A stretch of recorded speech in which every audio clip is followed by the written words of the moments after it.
Finally tonight here, America's strong.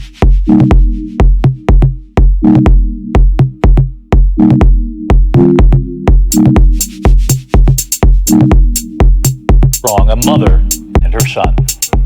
This was the moment everyone was expecting. A mother proud of her son. It was his graduation day. But it turned out that mother had skipped her own graduation to come to his. Sharada Love Wilson had earned her degree from Ferris State, but instead wanted to see her son Stefan graduate at Central Michigan University. What she did not know, standing there with her son and his tears, was that Stefan's school had learned that she had chosen his graduation over her own. I made a call to... Everywhere she goes, Oh Young Hallyu is followed. What she buys, how she behaves, is tracked and scored to show how responsible and trustworthy she is. It's called the social credit system, and in one version now being tested, a person's reputation is scored on a scale of 350 to 950. And Hallyu, with a good score of 752, is okay with it. In fact, most people are. It's a mechanism pushes you to become a better citizen. New reporting after the pictures as we were on the air last night here. The arsenal found inside a home in Los Angeles. You remember this image. More than 1,000 weapons discovered inside. Well, tonight, what we've learned, ABC's Adrian Bankert on the scene for us. Tonight, the man accused of stockpiling more than 1,000 weapons at a mansion in one of America's wealthiest neighborhoods is out of jail. I've never seen so many weapons in my career of 31 years. The LAPD and ATF now investigating whether 57-year-old Gerard Damian Science was allegedly selling numerous assault weapons, rifles, and ammunition from this lavish Holmby Hills neighborhood, and why. By the time he made it to the major leagues, Jackie Robinson was already 28. Those broad shoulders carrying the hopes of black Americans everywhere. There he is outside Ebbets Field, the day after he bravely broke baseball's color barrier.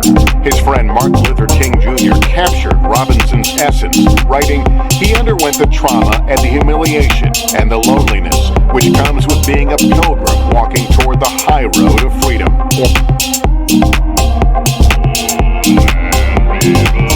Before Paul Robeson starred on silver screens and stages, before he agitated and advocated for African Americans, workers, and independents, before the government stripped him of his passport and labeled him a communist and grilled him before the House Un-American Committee during the Red Scare, and before he said he felt more like a full human being in Moscow than in Mississippi or Montgomery, Robeson, the Princeton native and son of a runaway slave, graduated from Rutgers University in 1919. 100 years ago, the world was very different, and Rutgers was a very different place. He was only the third African-American student to graduate from Rutgers. How often do you think about Auschwitz? All the time. Every day? Every day. Bronya Brandman was 12 years old when she was sent to Auschwitz with her sisters. She alone survived. We were slid into the gas chamber, and I ran away from that line.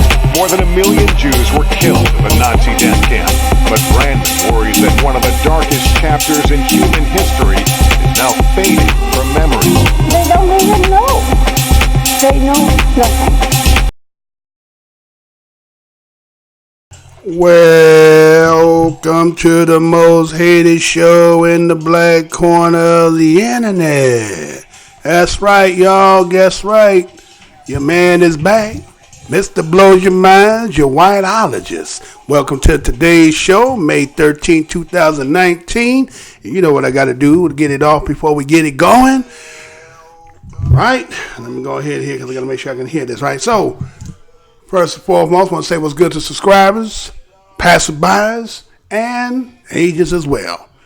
Welcome to Black Minds News. I'm your host, the whiteologist. This show is to report, articulate, transmit, communicate, articulate, relate, decode, unveil, spread the news, whether it's by news, video, websites, or quotes from publications.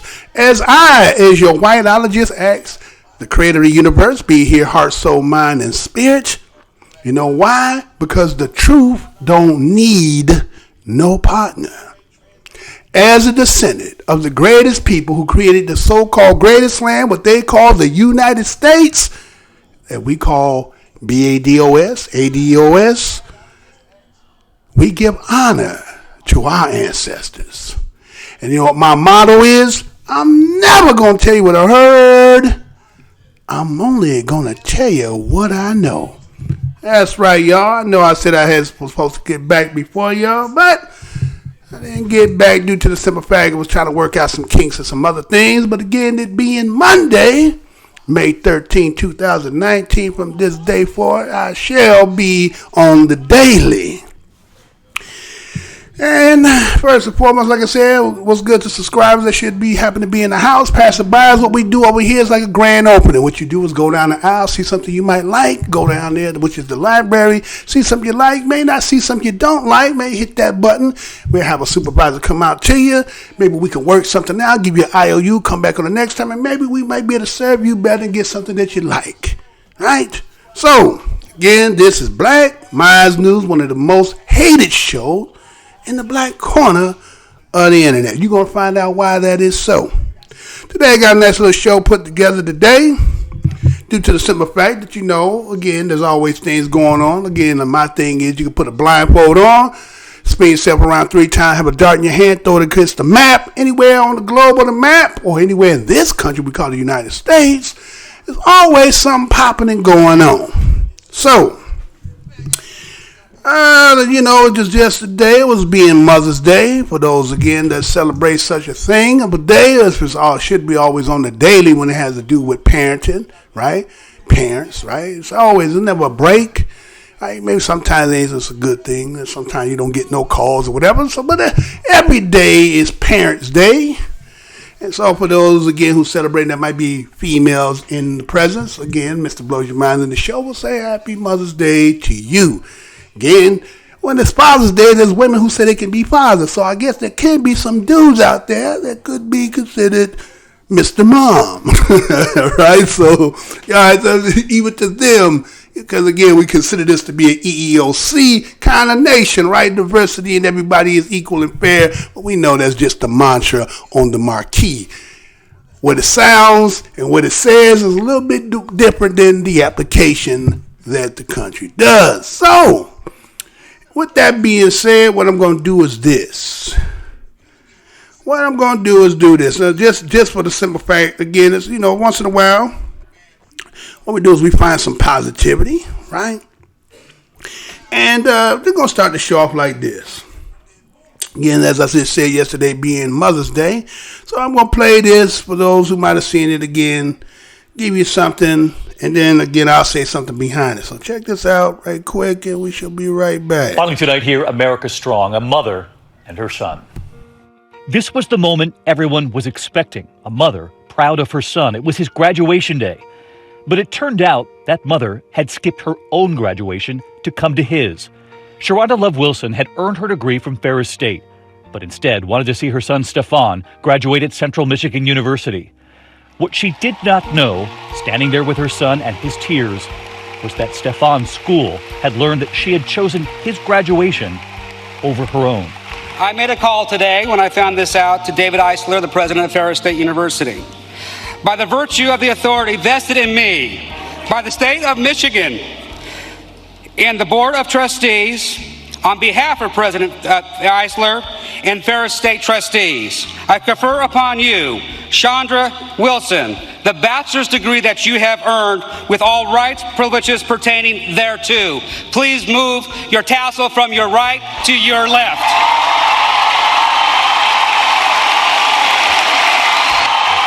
Mother and son embraced, both earning their bachelor's degrees on the same day, in the same moment, starting their next chapter together. We love seeing that. Mom deserves her moment too. I hope to see you right back here tomorrow. Good night.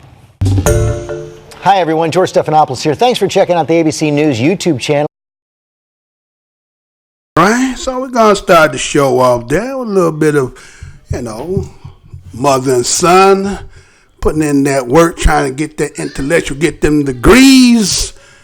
And you know how, again, to being Mother's Day yesterday, Mother did the ultimate sacrifice as always, again, bringing you into the world, right? It's a sacrifice. Well, again, especially in this day and age, a lot of women, again, I think on the last show, right? The last show I did, right? Remember where the sister who was having the baby and it went in again, Joyce occasion, and ended up going in and she not coming out, right? So see again as a thing as commemorating yesterday for Mother's Day. This story here again, you see a mother and a son both putting in that work trying to get them degrees, and then she sacrificed not going to her own graduation, but going to the sons, and then the school made some kind of they accommodated her, right? Got the the okay from another school to be able to grant and do it right then and there. And it was kind of get a moment, right? They always want to try to find a moment again. It's a good thing in some sense, right? But in these days and age, again, black people with a degree, right? There's a lot of people out here who got degrees that might be driving Ubers, right? So a degree is almost kind of like a verbal contract, they say, as good as the paper that is written on, right? So it looks like that again, both of them just sitting there, they both in debt right now, right? So after that graduation, you're going to be looking for some employment. But we just want to give the just the recognition of a mama and a son and the sacrifice that mamas all over the world. Hopefully that your mother is still here, so you still be able to say, the things that need to be said and so forth. That was a little bit, but again, as we do on this show here, we sip and go through the aspects of what, what's presented one way, but again, there's always the backside of things, right? Again, school education seems to be the great thing, but then sometimes it's kind of a burden, right? Because you become automatically broke. Sometimes people get diplomas that are just as good as the paper again is written on and can't really, turn it into fruition to what you thought you was pursuing to get, especially us being people of the struggle, black people of America. So again, we give a commend to, we're going to give some adulation to that aspect, but again, that's always a double way in the highest cut. So again, you know how it is. So let's put it this way. I got another one for you here. Say like this. How about this? As this country is, formulated into what they would consider more as of, let's say they become more technical, right? It's becoming more advanced, right? It's about technology, AI, right? The whole thing, right? Look at YouTube and what it's doing, all this thing they're talking about, the algorithms, right? Here I had a conversation about trying to figure out why my channel was in this dead zone. He tried to tell me, you trying to act as if like the algorithm just picks you out of all the people that's on here. I said, well, okay, if that's what you want to explain, right? So I seen this, but again, I had already did this story some time back. Again, those who are avid watchers of the show, and I know I had been gone, probably for a month prior before then, and been kind of sparing because again, I'm just getting back after my 90-day suspension. But again, I can't tell you why, but it is what it is. So I seen this story again. This is a reheat. When you do the news, it's a cycle, right? Like you'll get the beginning of a situation. And then what end up happening later on is then you get the developing aspect of it or the end part to it, right? But again, this here is just kind of like it was last time. They showing it because again, I said something back then. Again, I reiterate once I show you the video of it. And again, when you see it in one place, it's only a matter of time before it's going to be here, right? So let me show you what I'm talking about. What are you talking about, Mr. Blows Your Mind? Let me show you. And then after I show this, come on right back. Hold on. Everywhere she goes, Oh Young Hallyu is followed. What she buys, how she behaves, is tracked and scored to show how responsible and trustworthy she is. It's called the social credit system, and in one version now being tested, a person's reputation is scored on a scale of 350 to 950. And Hallyu, with a good score of 752, is okay with it. In fact, most people are. It's a mechanism pushes you to become a better citizen. It's big data meets Big Brother. expanding how the government monitors, understands, and ultimately controls its 1.4 billion citizens. Thanks to advances in artificial intelligence and facial recognition, and a web of more than 200 million surveillance cameras. Are people bothered by privacy concerns? We think the lot of camera keep the safety is really good. We can accept it. Companies are experimenting with the algorithms to help the government create the new national social credit system. The government also has pilot projects. In one, citizens are required to do hours of unpaid work to get benefits. And scores are docked for things like littering, a messy yard, gossip, even jaywalking. Video of offenders is shown on the local news. And information collectors like Jo Ai-Ni are paid to report on their neighbors. Her quota, 10 entries a month. Like the man who carried a drunk person home. A good deed, she says. Good social credit gets rewarded with perks like cheap loans and travel deals. But a bad score means public shame and worse. Huang Hui-jun lost a court case and didn't pay. Now he's on a government blacklist. I can't buy airplane or train tickets, he says, and the list goes on. Being discredited makes it hard to get a job or put kids in top schools. The social credit system will go nationwide next year, and few here are willing to criticize it. Something that may pose a risk itself for a bad score and the life that comes with it. Janice Mackey-Frere, NBC News, Beijing. Hey, NBC News fans, thanks for checking out our YouTube channel. Subscribe by clicking on that button down here and click on any of the videos over here to watch the latest interviews, show highlights, and digital exclusives. Thanks for watching. All right. Social credit score. Think about that. Social credit score. You already got bad credit, right? Then they're going to talk about your social behavior going to be credited, because it's kind of like a Maxwell song. I always feel like somebody's watching me. Huh? Is that what you feel like? Because that's where it's coming to. You know it's coming down the line. Remember, I told you already, 1984, you ain't never see that, George Orwell, the movie or read the book, 1984? Well, that's what's happening here, right? Well, you know, if China's putting itself position itself to be a world power, and look at all what it's done in Africa's pretty much done bought Africa, right? It's up over in the Caribbeans, and, you know, there's some situations over in Venezuela and all these other things. So, you know, it's just, and again, I think some of the biggest tax, or some of the credit holders, right, to some of the money that's in this country is from this country. So I'm pretty sure they're going to be implementing that too, right? Because I was also reading some things that were talking about a lot of this stuff that's, you know, Silicon Valley, you know what I'm saying? But anyway, so I'm just going to say this. So just think about that. You could do some things, do work for free to get a better credit score, and, you know, taking a baby to the firehouse, and, you know, saying, helping an old woman across the street. You know, that's something like old in the day. It's like you can't, you know what I'm saying? The way people working out today, old persons ain't built like they was back then. Like back then, you know, might be a little hunched over. You know, you got to help them slow down traffic. You don't kind of see that today. The old folks today ain't built like that. They're a little bit more upright, a little more spry in their walk. So you can't get that kind of on your credit score. But let's just say, for instance, look at social media. Look at a lot of stuff like Mr. Buddy Mine going to have a bad credit score based on who the one get to evaluate and say whether what's credit score going to be, or say, no, you said extinction of the white race, and you did all this other stuff here, so guess what, I'm going to be without a job and all this other stuff, right? Because that's just the way it's going to come down, right? But I look at it as, you know, hopefully, you know, some other things manifest before all that take place. So that's just what it is, y'all. It's just, this thing is slowly getting to a place where, you know what I'm saying, restriction. I mean, it's control when you really think about it. It's not so much of the fact of just, you know, good for behavior. It's more for social control, right?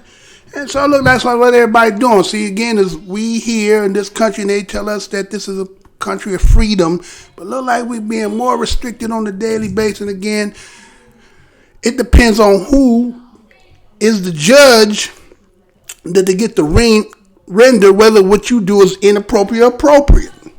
It's kind of like this channel here. Some people deem this channel to be inappropriate. Some people say it's appropriate. It depends on which side of the coin you own, right? So, I always start with a little bit there before I really get into what I'm really going to do today, right? So I seen this story too, right? Yes, that is what it is, right? Social, that's something coming to a future near us, right? That's coming soon. So again, that's about the second time I done seen that. They just redid that again. I think it was about maybe two months ago. They had put it out before. So they warming you up. It's coming. They're just warming you up. And over here, we try to keep you, because I'm behind about 30 days. So I'm going to go back and work my way back up and try to get back up to date. So this story here I seen, but I got another part to it. There's another reason why I'm doing the story, but there was also it broke. But there's another twofold cut with this. Now check this out. You know how this country is talking almost about with guns, right? And it's like how they come up with. I think Cory Booker was talking about he got some new plan about trying to, come with some new gun restrictions or new gun laws or whatever, right? Did y'all see this story they had did the other day? Where I think was it in California? Somewhere. I know you would never think that there would be in a place like this. I tell you that much. But it's the story I got behind this as well. Actually, there's two good stories in one, but they kind of have another reason for the other one. So let me show you this, and then we'll come right back. Check this out right quick. Check this out. New reporting after the pictures as we were on the air last night here. The arsenal found inside a home in Los Angeles. You remember this image. More than 1,000 weapons discovered inside. Well, tonight, what we've learned, ABC's Adrian Bankert on the scene for us. Tonight, the man accused of stockpiling more than 1,000 weapons at a mansion in one of America's wealthiest neighborhoods is out of jail. I've never seen so many weapons in my career of 31 years. The LAPD and ATF now investigating whether 57-year-old Gerard Damian Saenz was allegedly selling numerous assault weapons, rifles, and ammunition from this lavish Holmby Hills neighborhood, and why. Beyond comprehension that somebody can have so many weapons in a residence like this, in a neighborhood such like this. Police serving a warrant after receiving a tip. The Gang Narcotics Division and the ATF received a complaint that the individual at this residence was selling illegal weapons. Authorities claim the suspect was manufacturing firearms illegally inside the home that is owned by a woman once romantically linked to an heir of the Getty fortune. Neighbors tonight in shock. We were surprised, and I have kids. I have 2 kids, and it's kind of scary. The suspect's bail was set at $50,000. He posted bond and was released today. David? Adrian, thank you. Hi, everyone. George Stephanopoulos here. Thanks for checking out the ABC News YouTube channel. If you'd like to get more videos, show highlights, and watch live event coverage, click on the right over here to subscribe to our channel. And don't forget to download the ABC News app for breaking news alerts. Thanks for watching. Check this out. Surprising bid for Remington and an unsurprising rejection. You know I'm going to say that again. A surprising bid for Remington and an unsurprising rejection. This story comes out of the New York Times. Actually, the story goes back a little bit, July 16th of 2018. And this is how it reads. This spring, I wrote a column suggesting someone should try to buy Remington, one of the country's oldest and large firearm makers, and transform the company into a model for advanced and responsible gun manufacturing. A surprise investor made a bid to do just that. Perhaps not surprisingly, Remington's management rejected the offer. The proposal came from the Navajo Nation, one of the largest Native American tribes in the country with more than 350,000 members and land holdings of more than 27,000 square miles in Arizona, New Mexico, and Utah.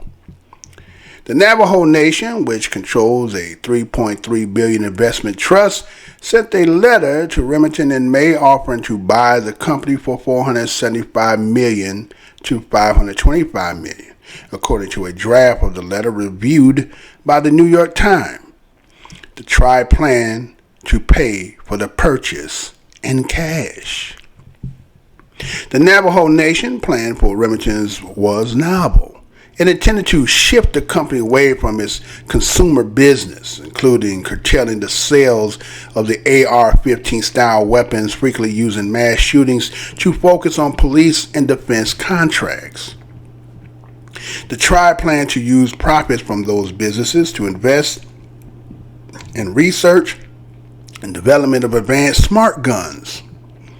Those with fingerprints or other technology intended to prevent anyone but the gun owner from using the weapon.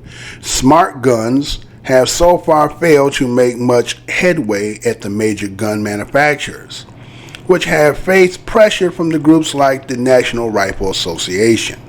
It's not clear that the tribe's proposal would have worked, of course, but the Navajo Nation would have had an advantage in sales for police and military contracts. Not only must a certain percentage of government business go to minority-owned companies, but the Native American Incentive Act also confers certain other advantages, according to the American Bar Association. The only guns the Navajo Nation planned to sell to consumers were long guns like rifles and shotguns used by hunters. Navajo is a community of veterans and people of the land. The tribe lawyer, Drew Rice, said in the email, "We are indifferent to the AR-15 and happy to leave that business behind." The tribe saw the purchase of Remington as ways to invest in its people too. Navajo has over 70% unemployment. Mr. Rice wrote, "Over the next few years, we would shift the assembly, i.e. lesser trained, parts of the business onto the reservations. Over the longer term," he said, "the tribe would have created the kinds of small machining operations that supply many parts to the company. We would establish the specific machinings of specific parts on reservations, assemble and ship the products on reservations," Mr. Rice said. Remington, which emerged from bankruptcy this spring, is not a public company. It is largely owned by investment firm Franklin Templeton, which was a creditor before the bankruptcy. J.P. Morgan Chase owns a smaller part of the company as a result of previously providing it a loan. Had Remington accepted the offer, both creditors would have been able to quickly exit an investment that has brought with it unwanted attention.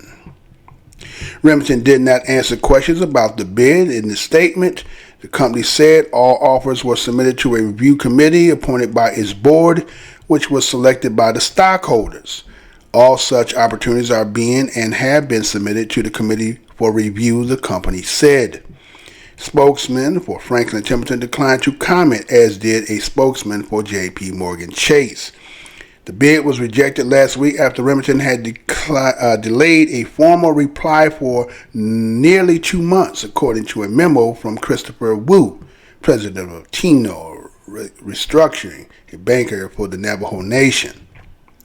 The conversation was cordial, he said, of a call he received from Remington General Counsel in reply to the bid. He conveyed an official message from the board thanking us for our interest in pursuing a strategic transaction. He let us know that the company at this time is not prepared to engage with third parties, and they require time after their reorganization to assess their business. When he asked about the delay, he wrote, he was told again that Remington was not prepared to engage with third parties. There was no mention that the bid price was too low. Mr. Wu said that the Remington had offered a potential olive branch to revisit the bid next year. But given the politics of the tribe, primaries for leadership position will be held next month. It's not clear that another bid would be possible in 2019. Perhaps it was inevitable that a suitor like the Navajo Nation, should ambitious plans would be rejected. It would clearly upend the company's management, but it would be a shame if Remington and its investors didn't reconsider the offer and the enormous opportunity that it represents. All right, so first video was about, you see in California, where they were seeing a home that seemed to had thousands of guns, right? And I see that there was an individual out here, I think that's a High Apache chief, right? High Apache chief said something that I thought was kind of like suspicious too. Somebody who had that kind of, let's say, arsenal, right? Let's just say that was your own personal collection of guns, right? Let's just say that you a gun collector, right? That's kind of like, remember when T.I. went through that, right? Remember T.I. did that and they had them guns, and remember he had to go through all that because you can't have them kind of, okay, so this one here had thousands of guns. And then he gets caught up. Somehow somebody gets the anonymous call, right? Popo come over, hey, search warrant, check it out. So they find all this. Okay, he gets locked up, put him in the car. Okay, we understand the community is a lavish, high scale, ain't pretty much too many of us in there, right? But did you hear what they said his bail was? Other than High Apache Chief, right? He heard it, and I know I read it. So I mean, I seen the video. I didn't read it, but I read the story as well. $50,000, which means he only got $5,000 to get out. So wait a minute. All that kind of arsenal that you got stored in, only you know until they do the investigation and find out. All those guns, are you selling guns? Or are you stockpiling for some unbeknown things to the rest of us, right? But let's just say if it was one of us that got caught like that, you think you would have got a $50,000 bond? You know damn well you wouldn't have got no $50,000 bond. You still be locked up in there, right? He out and about. So again, high scale neighborhood, there's people high scale. So again, it's a different system. But the point is, what is all that about, right? And those who know about California, got this rejustification going on right there, right? Got a lot of things happening in there. Silicon Valley is buying up everything. The prices of homes, is just skyrocketing, right? That's a lot of the, people who are working in Silicon Valley because of the money they're making. So, it's pushing a lot of people out, right? And so here's an individual here stockpiling guns, whether he's selling or not. But again, there's just some, unbeknown things manifesting. And as we do the rest of this show, I got some other things I'm going to lay out that ties into that. But the second part, and it's funny that you in here too, brother, High Apache Chief. Did you see that the story that I read was about the Navajo tribe tried to buy Remington Gun Company. The Navajo tried to buy the Remington Gun Company. Now, the Navajo Nation controls about a $3.3 billion investment trust that they got as a nation, right? And so what they tried to do is they said, well, the person who ended up writing this article said he was the one that proposed to everybody, say, well, Remington was about to go into bankruptcy. They said, it would be damn shame that Remington would go. It's one of the oldest, gun manufacturing companies in the country. So, he threw it out there and they bit. Put your hook in the water with the worm and put it out there. Now, again, the reason why I want to tell this too, because again, some people like to think that just because you got money, that your money is good. Right? They said the old saying is, put the money on the wood if the bed is good. I'm saying it again. Put the money on the wood if the bed is good. Well, check this out. Now, again, like that individual we seen in the video, if he had the money, what they were selling, I think the company was trying to buy for $475 million, and I think they went up to about $585 million, right? According to the article, right? But that individual there may have, if he had that kind of money, I'm pretty sure they would have dealt with him. But when you see this story here, the article was talking about the Navajo Nation. Again, they were saying, well, we were just looking at purchasing it for a novel reason. Really? Toy and play? I don't think so. Because I'm pretty sure if you are a nation and you're going to buy gun distributing or manufacturing, as a nation, that would be pretty good, wouldn't it? You know what I'm saying? You are actually having, just in case of a rainy day, that you going to make sure all your people are strapped. Let's put it that way. All your people going to be strapped up. So that's why you can see why they probably wasn't going to sell it to them, right? Because, again, they got to be thinking. As we get into some of this other stuff, I will re-break this story again about this because, again, you got to remember, you think your money good. They say, you think your money got power, try to buy something, i.e. Bill Cosby, right? Everybody done threw Bill under the damn, everybody threw Bill away. But probably before all that, before we knew about all that transpired, he was trying to use his money. Now, you remember he was called, Mr. Huxtable. Now, huckster is one who sells and peddles merchandise, right? And that's what he was. Remember, he's selling gelatin, pudding, Coca-Cola, you name it, owl cigars. He was doing it all. So Bill had accumulated a lot of money. This is in the early stage before commercialism or what it is today. He was one of, some of the early ones that was like the brand, Mr. Brand, again, huckster. And so he accumulated so much money. He's like, okay, he tried to do something. Again, he was advocating against in the sense that he wanted to educate his people, and give them, good programming. So he decided he wanted to buy him a station. Now he had the money, but he ain't selling it to you. You understand? So a lot of people in this think if you got money, that your money good. I seen a video where a young brother, a rapper, some of y'all might know, was going into a Gucci store to try to buy stuff at the Gucci store, and they wouldn't sell to him. Oh, he went into the whole spiel about, this going to look good on me. They looking at, but we're not selling it to you.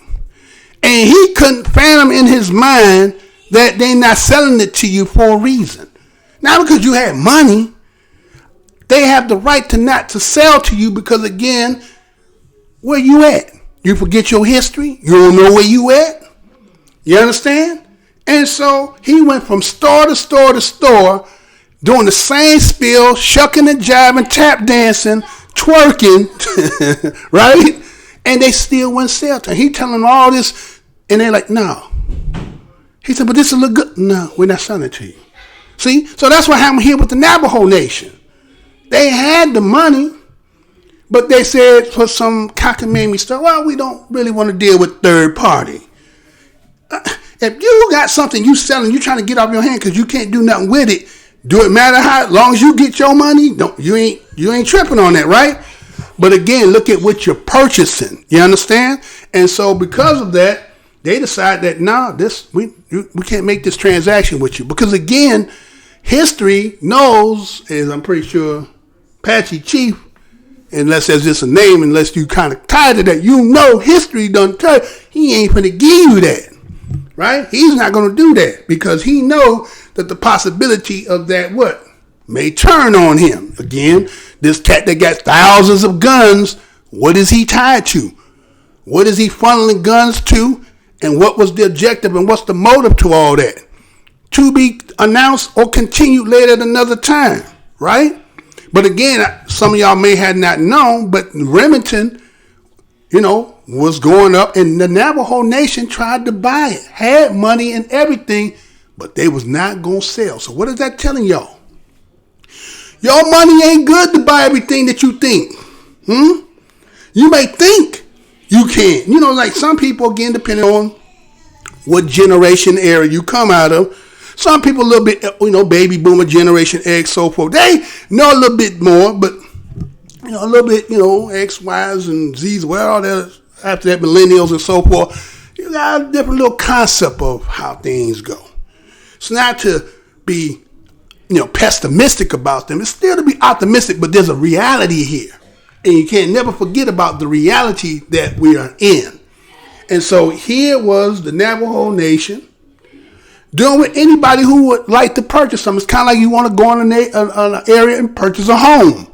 Well, they used to have redlining, right? Remember that? You can't buy no house over here. I don't care how much money you got. Your money no good over here. So That's what happened here. So that was a lesson. Again, Bill Cosby. I remember one time when I think it was Bill Cosby, Oprah Winfrey, Walter Payton, and Michael Jordan put their money together to try to buy the Chicago Bears. You ain't gonna be able to find that article. You can't find it. They ain't want to. They ain't gonna find it. They tried though, and guess what? Just like I knew when the time when Puffy said he was trying to buy, I knew it was bull. Because I remember when they got together and they couldn't buy it. So again, you could be X'd out, right? What they say? Collusion. It was a collusion went on there. So all right, so that was something to give you suggestions like you didn't know. Yeah, Navajo tried to buy a gun manufacturer, which means you could employ your people, right? Give them work. You get contracts because again, being a nation as a minority, what they be trying to say minority, you could get contracts, and it would be good for your nation, and you also have defense. And guess what? That would kind of be like guerrilla warfare. You know what I'm saying? They ain't gonna do that. A lot of people don't understand what happened probably to the Panthers.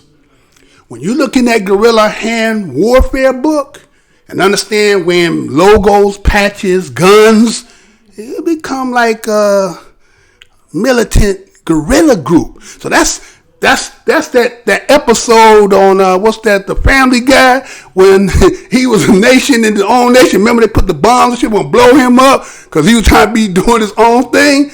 That's what happened there. Catch the analogy I just said in there. Moving on. All right, so I'm gonna say a couple people. Let me see some of these right now here. I see Kabir Bay out there. What's good, brother? Family, all good as well. Hi, Patchy Chief says 3 strike rules for U.S., 4 balls rules for them.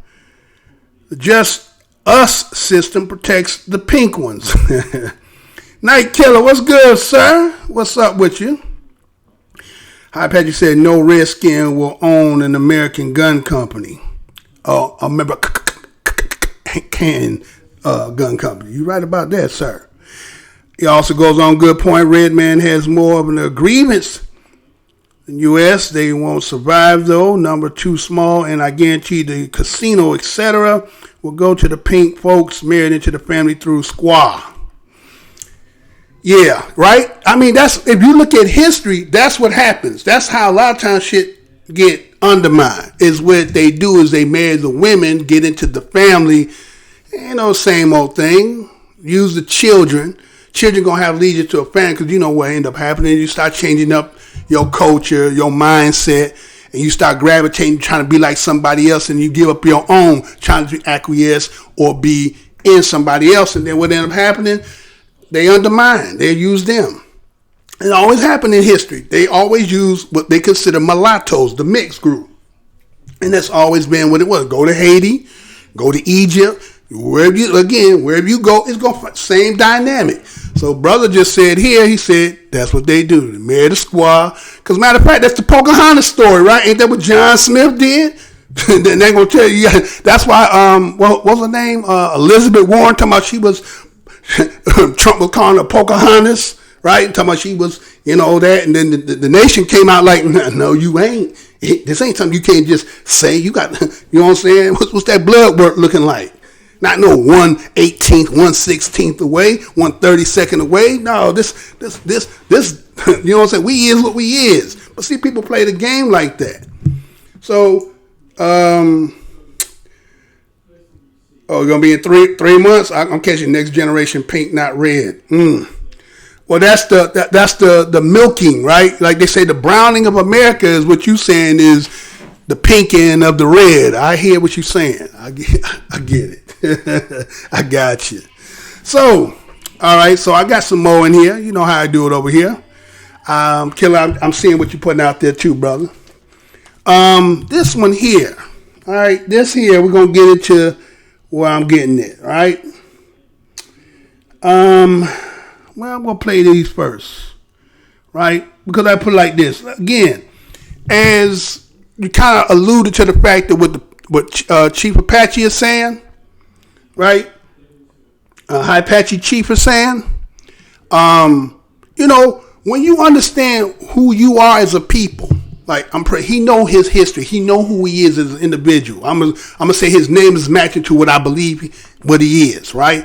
And so same thing would be with our people who again Black Americans, ADOS, BADOS, and so forth, and then even those from other nations, right? When you know the history of what done transpired, right? When you know that, understand what it's been. See, some people want to go with this thing as to saying what they want it to be than what it is, right? So that's why you have people split in nation. Because see, some people will take what is written and High Patrick Chief that said, I don't try to know white man speak with a forked tongue, right? So some people take that forked tongue and try to make it a reality and say, you know what I'm saying? He said that. It's kind of like some people will try to hold and say, well, Massa, you said that we're free. But when he wrote that, what was your position when he wrote it? See, some people can take that equation and remove it and say, but this is what you said. But you got to remember, where was you when he wrote it? So in order for that to be in its totality, you got to destroy that and then write from the position of now. That's the only way you're going to be included and they know it, because otherwise it's a trick of the mind. I got you saying, believing what I know, what I said who you was when I originally wrote it, and you're still trying to make that to be what you want it to be. No. You know, there's nations that rewriting the Constitution right there, have a coup d'etat and stuff, and then, I'm not a coup d'etat, a coup, right? And then end up, what they do, they formulate and make themselves a new Constitution, right? That'll be for those people at this time of this new government. So that's what that pretty much has got. What has to happen, that has to be rewritten. But see, they're making stuff. Their forefathers was perfect in every form and every fashion. They didn't make no mistakes. What they said is law. It's kind of like they was God, and they don't make no mistakes. Even though some things could be outdated, it's like some people who look at the Bible and say, "Hey, you know what? Maybe they need to update that." Now, those some people, right? But laws and commandments are always going to be the same, you know. But other things you might be saying, well, maybe we need to update. Maybe we don't need to wear the fringes, you know what I'm saying? Maybe we could do something else. But that's just according to, depending on who we're looking at. So you just got to look at it for what it is and not what you want it to be. And when you can't do that, you're going to have problems. Now, the other thing here is this, what I want to show you here. I got a couple things I want to show y'all on this one here. You see, because we kind of forget. It's kind of like, history kind of is the indicator where you are now and where you're going. Without history, then you don't know. So you got a lot of people who don't want to, they'll say, well, that happened hundreds of years ago. That happened a long time ago. But everybody, nations that are empires focus on that. You understand? And they say, well, I don't understand how somebody can tell me what an elephant got long memory unless you're an elephant. But they say elephant don't never forget. But don't think that other people don't forget either. They certain things have this way of coming back around, anniversary on certain dates. And you'd be like, when you're looking at it, you'd be like, oh, okay. See, they move like that. They calculate like that. So this piece I'm going to show you here is just kind of like, well, let's look at this. Right? You got to look at it. So let me play this right quick, and then I'll be right back. This one will be a little bit, I got a nice little reading here. But again, for a lot of you who don't know the history of things here, and there's a dichotomy here. You got this part here, and then you got that part there. But you'll see it, so let me play it and be right back. Check it out. Oh, and wait a minute, hold on before I do that. Hold on. Let me do this. For those who in here who brand new, let me go ahead and give you this. Let me, I'm a man on the corner with a cup in need, right? You hook a brother up, right? Let me hold something. Check this out, I'll be right back. Hold on. Put that up here and then there. Okay, let's do it.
By the time he made it to the major leagues, Jackie Robinson was already 28, those broad shoulders carrying the hopes of black Americans everywhere. There he is outside Ebbets Field, the day after he bravely broke baseball's color barrier. His friend Martin Luther King Jr. captured Robinson's essence, writing, "He underwent the trauma and the humiliation and the loneliness which comes with being a pilgrim walking toward the high road of freedom." If a guy like me is unwilling to stand up and speak out, I don't see where that we can solve our problems. Today, Robinson's 100th birthday, marked by those who walked through the doors he opened, like Robinson Cano and Cece Sabathia at Jackie Robinson School in New York City. Happy birthday, Jackie Robinson! His daughter Sharon remembering her father. He was persistent, he was determined, he was courageous on the field and off the field. Blazing a trail, not just for baseball, but awakening a country to what was possible. Hey, NBC News fans, thanks for checking out our YouTube channel. Subscribe by clicking on that button down here.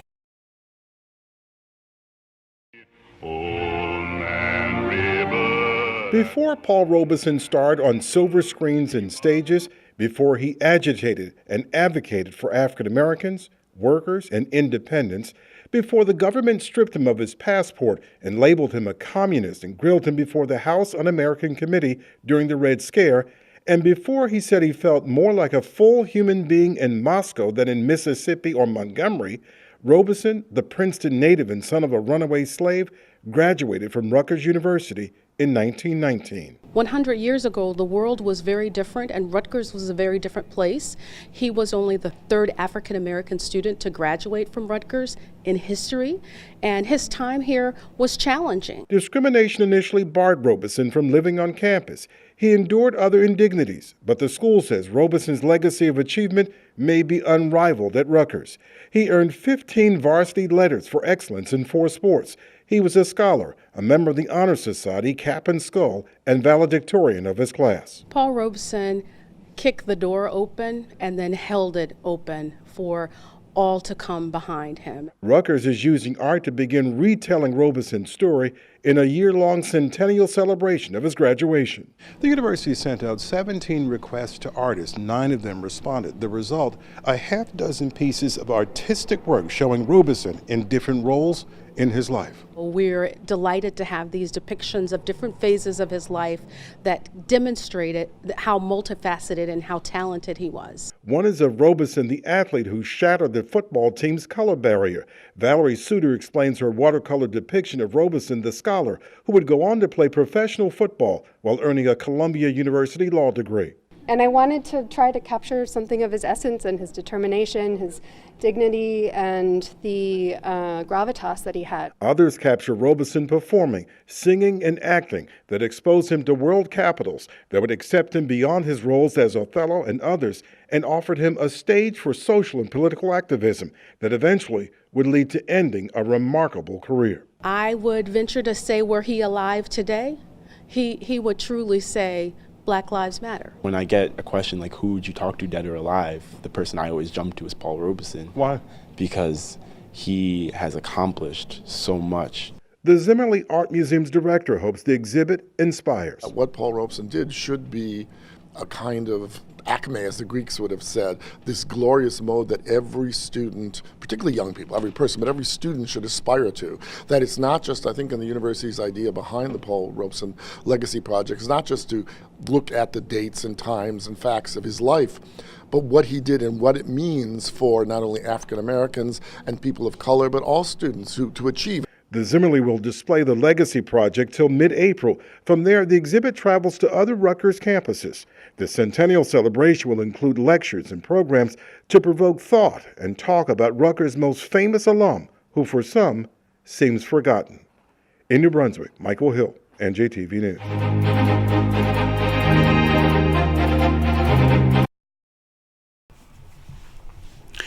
Jackie Robinson was asked to denounce Paul Robeson. Instead, he went after Jim Crow. You know I'm going to say that again. Jackie Robinson was asked to denounce Paul Robeson. Instead, he went after Jim Crow. His testimony before House Un-American Activities Committee was a turning point for the baseball hero. This story was done in the Undefeated, April the 15th, 2019. And this is how it reads. On the morning of July 18, 1949, Jackie Robinson, dressed sharply in a tan garband suit, arrived at a packed room in Washington, D.C. to testify before a congressional committee about the loyalty of black Americans. Flash buzz popped as Robinson raised his right hand and swore to tell the truth. The subject was stage star Paul Robeson, a prominent communist sympathizer and one of the most outspoken black men in the country. Georgia Congressman John S. Wood, chairman of the notorious House Un-American Activity Committee, had invited the Brooklyn Dodger hero to testify. HUAC was founded in the late 1930s to investigate subversive activity in political organizations suspected of communism. Segregationists of the committee suspected that civil rights activists were members of the Communist Party. In 1948, however, HUAC's own investigators had concluded that communists had made little progress in recruiting African Americans. But a speech given by Robeson in April 1949 before the Soviet-sponsored World Peace Congress in Paris had renewed the committee's interest in the subject. Before Robeson even began his extemporaneous talk in Paris, an Associated Press reporter had filled the story quoting the actor as saying, "It is unthinkable that American Negroes would go to war on behalf of those who have oppressed us for generations against the Soviet Union, which is one generation has raised our people to the full dignity of mankind." Immediately, U.S. politicians and newspaper writers branded Robeson as a traitor for suggesting that black Americans would refuse to defend the United States if the Cold War turned hot. Robeson said he had been misquoted and had talked about how many Americans did not want a World War III against the Soviet Union. But this activism on behalf of oppressed workers, his challenges to racism at home and colonialism abroad, as well as his association with the leftist organizations and his praise for the Soviet Union already had made him a target of critics in the press and in the halls of Congress. Perhaps this sounds familiar. As black athletes and civil rights advocates, Robeson and Robinson laid the foundation for Colin Kaepernick's emergence as an activist athlete. Kaepernick's political actions can be traced to the radical black tradition, a legacy shaped in part by Robeson, the sons of a runaway slave, a former athlete and entertainer turned activist, and an opponent of the intertwining forces of capitalism and racism. Yet Kaepernick's activism also derives from the example of Robinson, a proponent of the democratic tradition and a vocal critic of lynching, police brutality, and the disenfranchisement of black people. Since World War I, when Robeson first became famous as an All-American football player at Rutgers University, white Americans expect black athletes to be seen and not heard. In the age of Jim Crow, black athletes such as Robeson and later Robinson came to be viewed as symbols of the country's mediocrity, barometer of American racial progress. The rules for black athletes were never simple, but everyone understood that they were expected to perform without questioning the exploitative system that allowed them to play sports but discouraged them from disputing the social order, a lesson Kaepernick learned when he first took a knee during the national anthem. The parallels between Kaepernick and Robeson demonstrate that white Americans have long insisted that black citizens should remain uncritically patriotic towards the United States government and its policing institutions. When they use their platforms to confront racial injustice, critics malign them, question their love for America, and suggest that they leave the country. One could argue that both men were blackballed from their professions and barred from performing because they defied the political boundaries imposed upon black athletes and entertainers. Although Kaepernick settled his legal battles against the NFL owners, whom he accused of colluding to keep him out of the league. Robeson did not have the same legal power in 1949 to fight against booking agents who blacklisted him or a government that revoked his passport the following year. Yet Robeson maintained his belief in the promise of American democratic principles. "I love my country," he told a writer from the Pittsburgh Courier in July 1949. "I have many calls to go to other countries to sing, but I am going to stay right here and carry on the fight." Although Robeson and Robinson diverged ideologically, they embodied the same spirit of resistance. Many remember Robinson as a conservative integrationist, but especially later in life, his politics were too complex for party labels. 1972, more than 40 years before Kaepernick started the Take a Knee movement, Robinson wrote in his autobiography, "I never had it made. I cannot stand and sing the anthem. I cannot salute the flag. I know that I am a black man in a white world." Except for Joe Louis, no black American was no more famous in 1949 than Robinson. When he received the invitation to testify before the HUAC, he not only led the National League in batting average, he had also received more votes for the All-Star Game than any other player, proof of his popularity among black and white fans alike. A military veteran and devoted Christian who opposed communism, Robinson was viewed as a noble Negro, an exemplar of accomplishment and appropriate behavior for black people. That's why the committee chairman turned to him to reassure the nation that black citizens loved America and would defend it against the Soviets. In the age of the Red Scare, Robinson believed he had little choice but to testify, even though Wood had not issued a subpoena. If he declined, he risked his baseball career and being smeared as a communist sympathizer. But he also did not want to become a tool of the witch hunters or a pawn for the white man seeking to denigrate a successful black man. In his 1960 book, Wait Till Next Year, The Life Story of Jackie Robinson, Robinson wrote that Wood was not really concerned with establishing the patriotism of American Negroes as much as he wanted to pit him against Robeson and advance the idea that anyone who spoke out against racial discrimination and segregation was a tool of world communism. Robinson faced pressure from politicians, fans, and reporters who all had opinions about whether he should testify. Stacks of letters and telegrams arrived at his home and at Ebbets Field. Friends urged him to speak before the HUAC, while others maintained that he should tell the committee to go to hell. And Wait Till Next Year, he noted that some black Americans warned him not to allow white politicians to divide the colored people of the world. Robinson understood, too, that if he publicly criticized Robeson, a man he and many others admired, he jeopardized his own popularity among black people. Robinson sought the counsel of the one man he trusted in more than any other with his career, Dodgers president and co-owner Branch Rickey. An outspoken anti-communist, Rickey insists that he appeared before the committee. Still, Robinson wavered. He did not like the idea of having to defend his own patriotism or the loyalty of black people. And at the time, he viewed himself more as a symbol than a leading voice in the black freedom movement. "I'm not sure, Mr. Rickey. I'm a politician. I'm a ball player," he said. Rickey reminded him that the great experiment that they started together, the integration of professional baseball, remained unfinished in 1949. Only 3 of the 16 major league teams included black players.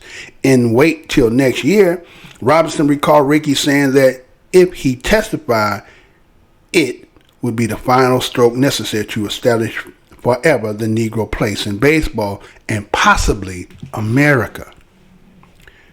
Robinson eventually decided to testify not out of patriotism, but as he later told members of Congress, out of a sense of responsibility. He feared that Robeson's comments might convince white Americans that black citizens could not be trusted, or worse, that they were the enemy. For Robinson, testifying before the HUAC meant combating a dangerous narrative that Negroes were waiting eagerly to betray the United States. He had a duty, therefore, to dispel any lie that might give white supremacists license to inflict violence against black citizens. By the time Robinson announced that he would appear before the HUAC, Robeson had returned home from Paris. During a rally in his honor at the Rockland Palace in Harlem, he defended himself against the Uncle Toms, who questioned his Americanism, urging black citizens to join the fight against injustice and erase the vestiges of slavery. He said, "We do not want to die in vain. Any more a foreign battlefield for Wall Street and the greedy supporters of domestic fascism. If we must die, let it be in Mississippi or Georgia. If we must die," he added, "let it be where we are lynched."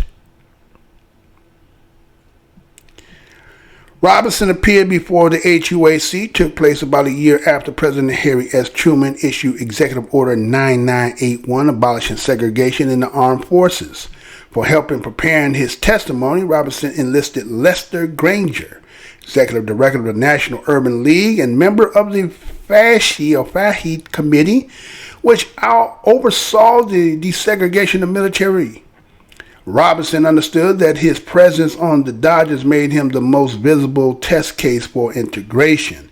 He also knew that his performance on the field and his testimony had the potential to influence in the racial attitudes of millions of Americans. Before he testified on Capitol Hill, Robinson told reporters that black Americans would protect the United States against any enemy, just as they did during World War II when he served as a second lieutenant in the United States Army. But Robinson knew well the racism of the nation's armed forces. Stationed at Fort Hood, Texas in 1944, he refused to move when a white bus driver ordered him to the back of an Army bus. Charged with insubordination, disturbing the peace, and conduct unbecoming an officer, Robinson ultimately was found not guilty of all charges.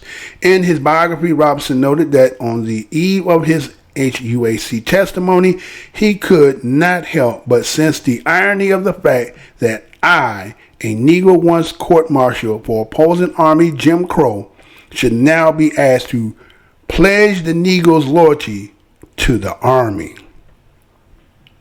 Robinson delivered the testimony with poise, but little flair. He may have respected Robeson, but he did not defend him, even though the actor wrote him a letter insisting that the press had distorted his past remarks, refusing to be pulled into a feud with Robeson. The Dodger star had little to say about him except that if Mr. Robeson actually said that black Americans would not fight in a war against the Soviets, such a statement seems rather silly. What made Robinson's speech so powerful was that the way he used the spotlight to contest racism and advocate for integration, making clear that black citizens' protest for social justice derived not from some communist-inspired conspiracy, but from the desire for equality and their faith in the democracy. His testimony, a defiant verbal assault on Jim Crow, signaled the beginning of his political liberation. White people must realize that the more a Negro hates communism because it opposes democracy, the more he is going to hate any other influence that kills off democracy in this country. And that goes for racial discrimination in the Army and segregation on the trains and buses, and the job discrimination because of religious belief of color or place of birth. And one other thing the American public ought to understand if we are to make progress in this matter, the fact that it is a communist who denounced injustice in the courts, police brutality, and lynching when it happened doesn't change the truth of his charges. Just because communists kicks up a big fuss over racial discrimination when it suits their purposes, a lot of people try to pretend that the whole issue is a creation of communist imagination. But they are not fooling anyone with this kind of pretense and talk about communists stirring up Negroes to protest only makes present misunderstandings worse than ever. Negroes were stirred up long before there was a Communist Party, and they'll stay stirred up long after the party has disappeared, unless Jim Crow has disappeared by then as well. Testifying before the HUAC changed Robinson. He no longer thought of himself as just a symbol of the civil rights movement, but for 2 years he endured abuse and harassment on and off the field, vowing to turn the other cheek for the sake of the great experiment, but afterwards he refused to remain silent. In the coming years, he would use his fame to confront Jim Crow, giving speeches for the NAACP, marching with civil rights leaders, and writing political columns that had nothing to do with sports. When Robinson finished testifying, the room erupted with applause, and someone shouted from the back of the gallery, "Amen." The following day, newspaper writers, especially white ones, praised his performance. Headlines blared, Jackie hits, Robison's red pitch. Jackie hits double again, Communist and Jim Crow. Jackie Robinson American. The New York Times printed a story about him on page 1, while the New York Daily News called him quite a credit not only to his race, but to all American people.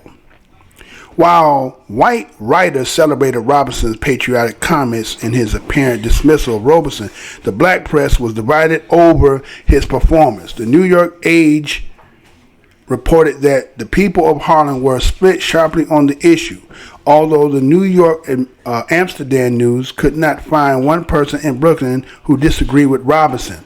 Many black columnists praised him for forcefully denouncing segregation and discrimination, though a Pittsburgh Courier columnist argued that Robinson had been a stooge for the HUAC.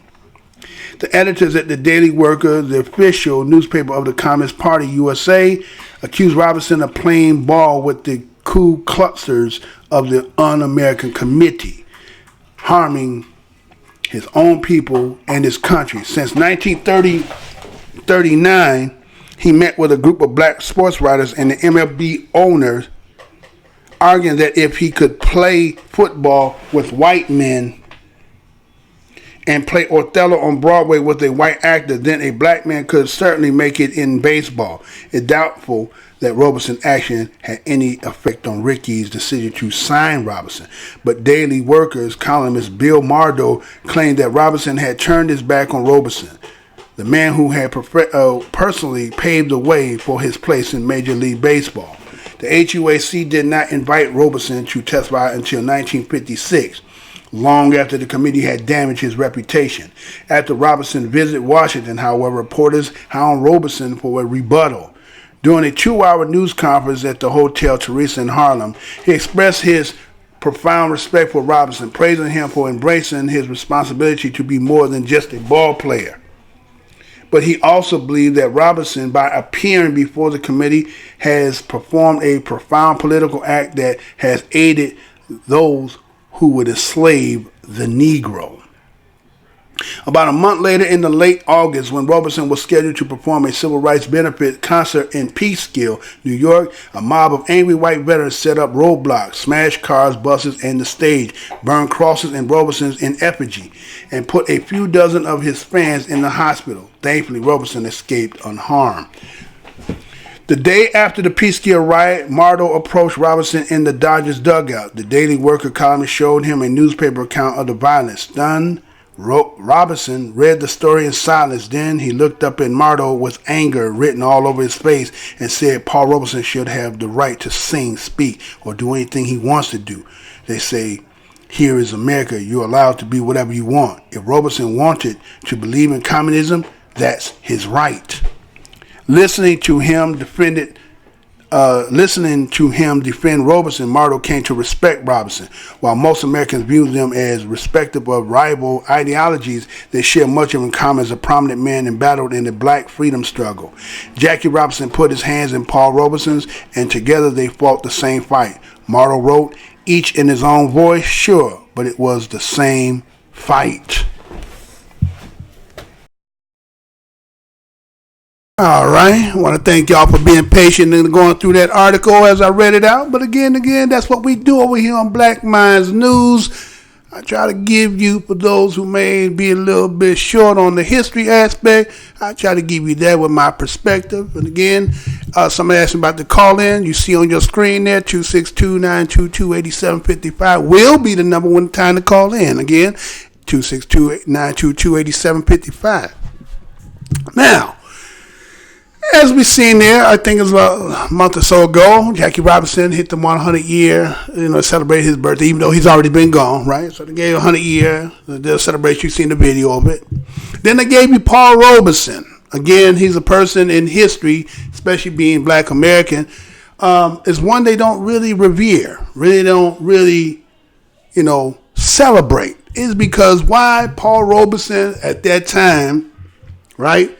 And the things he stood for are some of the same things that today, that those people who are activists and people who advocate and people who are trying to make change and the positive things. It's not all, again, it's like somebody might take what I said about with the Constitution, how something needs to be destroyed and distort that and make it seem like I said, well, I'm advocating for destroying, blowing up the country. No, I'm saying when the people in that position, in order for that to be true for the time you're in, you can't have something that predate you and then try to acclimate yourself in it. No, destroy that, start from where you're at, and then now you can say with a straight face, and they need to look at you with a straight eye, and they know that it mean what it mean, not you trying to make something, again, square peg fit in the wrong hole. Now, so we see the article starts off talking about back July 18th of 1949, right? You see Jackie Robinson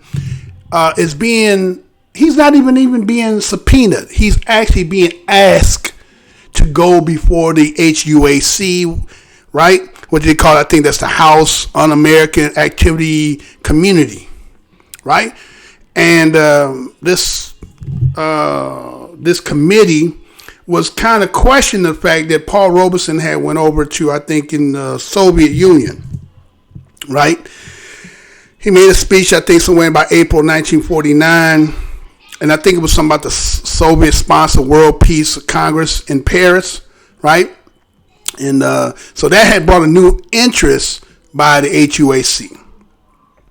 And so based on the Associated Press reporter, which they did not name, right? They didn't even name who this reporter was, but he's the one supposedly wrote what Paul had said, that they quoted him as saying, it is unthinkable that American Negroes will go to war on behalf of those who have oppressed us for generations against the Soviet Union, which is one generation has raised our people to the full dignity of mankind, right?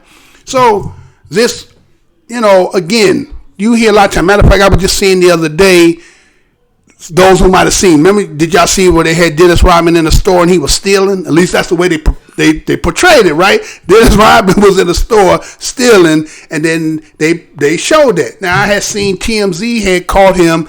He was somewhere, some gay pride parade, right?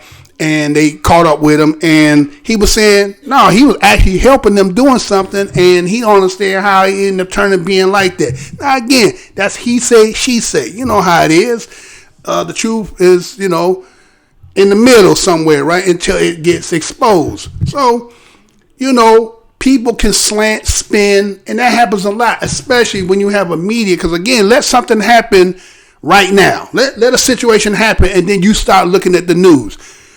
That channel 2 gonna say something, 5 gonna say something, 7 gonna say something, and 9. But later on, all the stories gonna be in sync. You know what I'm saying? They're going to say this, and that. And again, just get the story out. It's not about whether it's true. We'll get the truth out later.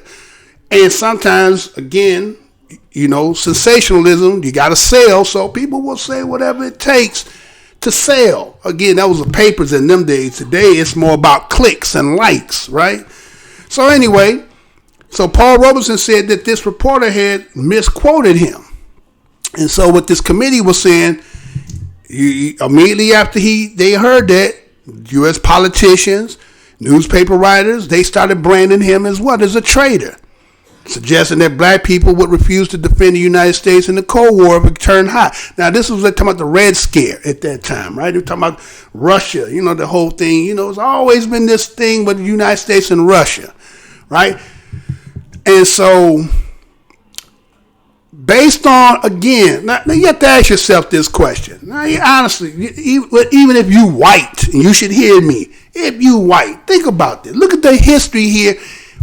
Let's just say we're going to take the term minority, which, again, people of color, I don't know how we minorities, other than the fact that you can control the numbers. Okay, so it's more you than it is us, right? So we the minorities. And so, as my brother that's up in here, the High Apache Chief, he's of indigenous nature here. There's some, people other. Okay, so here's people here who've been here, who got colonized and so forth and all that. And let's say this is our home, regardless to we understand the circumstance and the history here. If somebody breaking in the crib, you think we gonna just sit here and be like, don't break in, and they killing everybody? I don't think so. I think we gonna get it in too, right? So to question, why is it always this question as to the validity of black patriotism? Like, black people ain't patriotic and ain't put in more skin, blood in the game than, I can't say everybody, because see, Apache, they there too. But again, we might pay some of the higher cost of building. But I'm just saying, a lot of people got skin and blood in the game.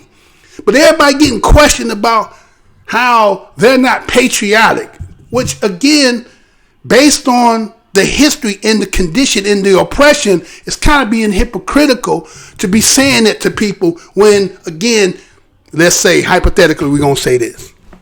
We all kicking it, right? We boys or we girls, right? And, you be bullying a mug. You know what I'm saying? Mean mugging the mug, punking the mug all the time. But you kind of forced me to be kicking it with you. Then one day we go somewhere and some other mug jump you and bust in your ass.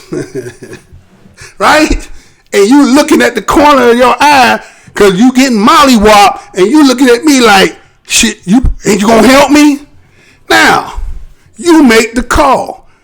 Do I go in there and help you? Or do I sit back and enjoy and salivate that you getting mocked? You know what I'm saying? Do I sit back and enjoy the fact that you finally getting the taste of your own medicine? Now that's what they thinking. They saying we would actually sit back and do that.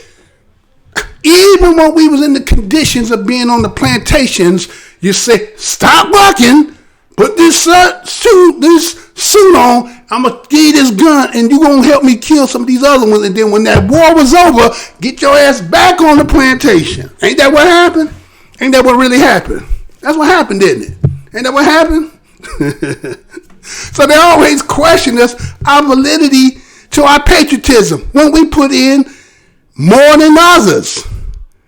No, but to me, that just seemed like somebody's guilt.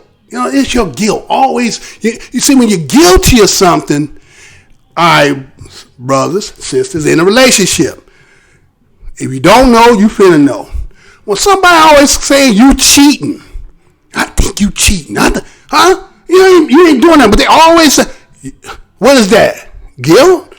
Huh? The possibility, the conscience of the individual is on themselves and they trying to reflect it on you when it's really a reflection of themselves. Do you understand? And so that's what you're seeing here. Knowing what you done did and have been doing, you thinking that they gonna help you. That just goes to show that you know that the relationship that you have with somebody, you ain't been right. You ain't been forthright with them. You've been not good with them. So you question them as to like their loyalty. But it's really, the loyalty is not on behalf of them. It is what you lack to show. Really, we'll get to that. Let's get it. Anyway, so you see that, again, they start labeling him as a traitor. And then based on him being the stature and the voice that he was at the time, they believe, again, like you see today. That's why certain people, when they're out here, they got platforms and they saying certain things. Again, that's why they went after, Louis Farrakhan, right? Right? Based on the stuff he's been saying over the years in the Nation of Islam and so forth.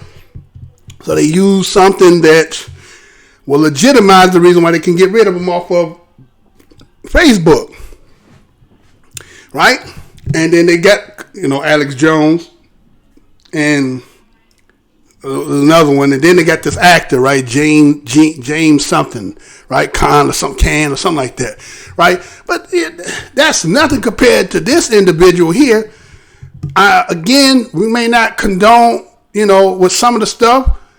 Nobody's going to agree with everything you go say. But again, if facts can be laid out and facts is what they are, then how does facts become, something that is considered to be wrong, right? I thought when you taught in school that to get the right answer is to give the correct answer for the question, right? Not give me what the teacher wants to hear.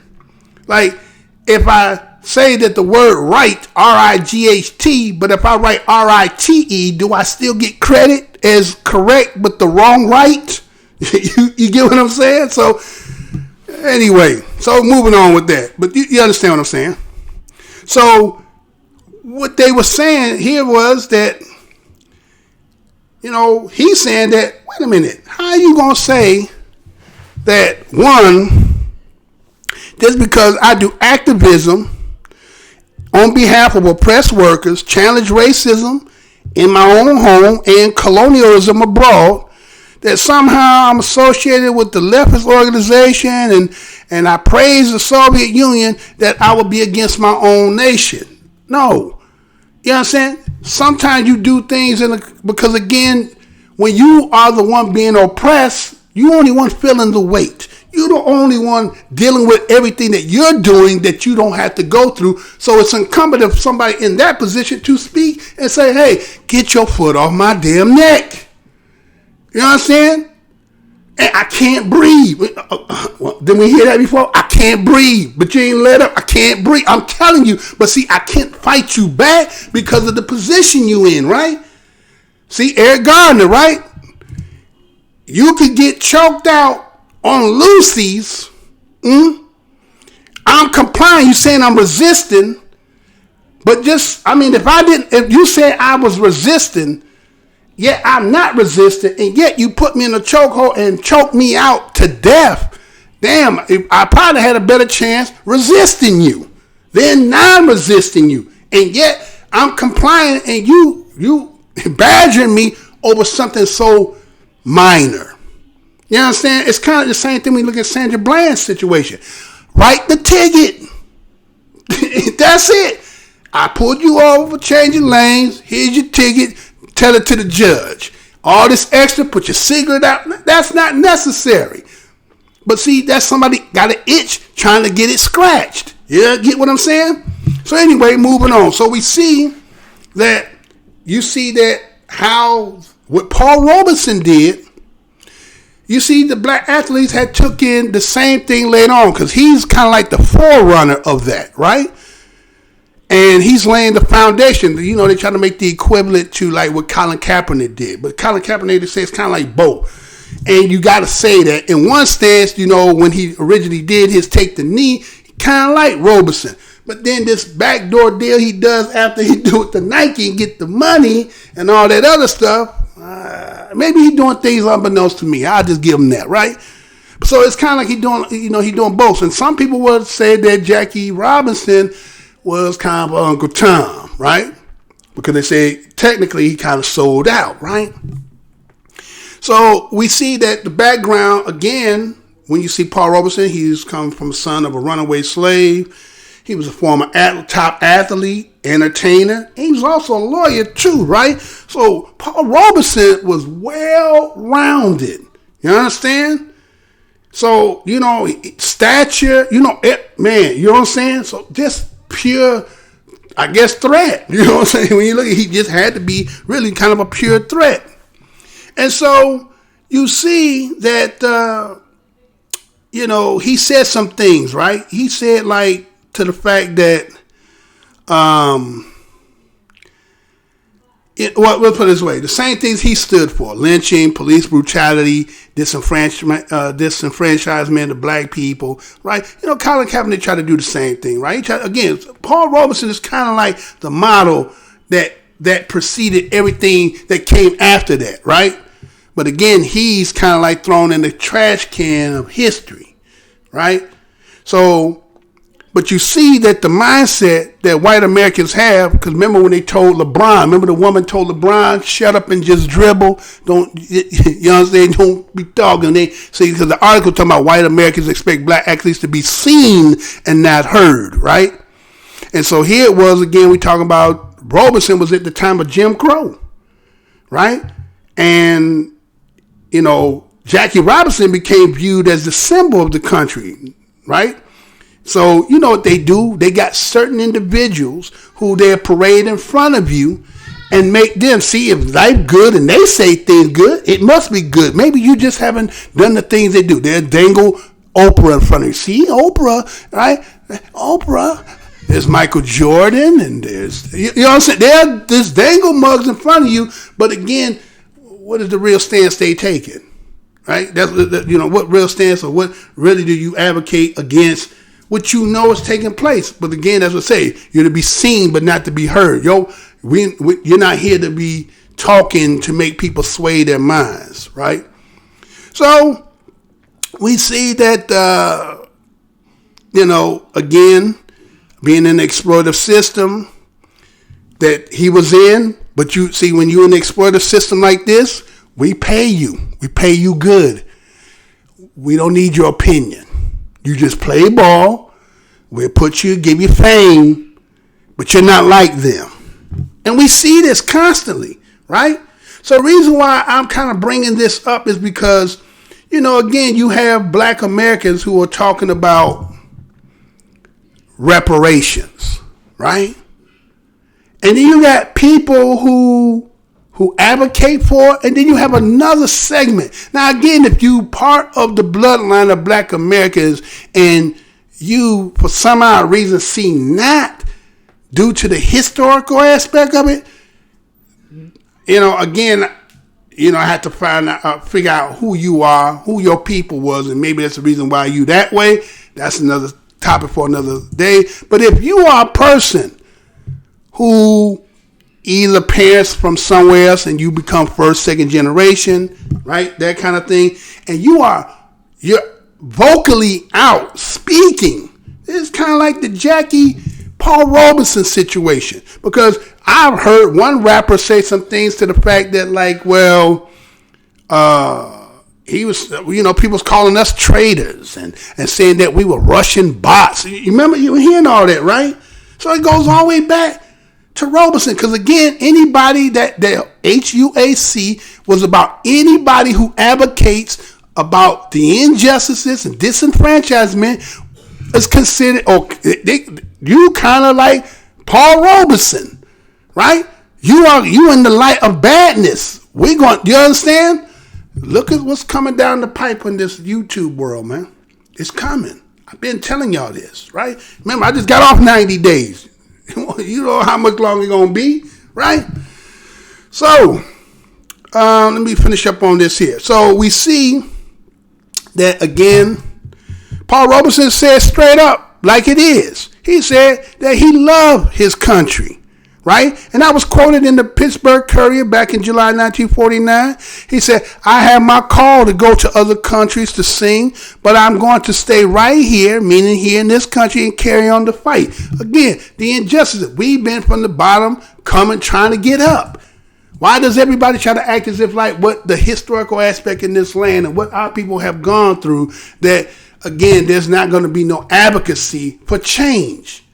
And again, some people want change in the way that they want it. But again, if I'm standing on your damn neck with 2 feet and you can't breathe, you can't say when I'm ready to get off. You want it expedited. You want it as fast as possible. You're not waiting for me to sit there and be like, when I'm good and ready. No, that ain't fast enough, right?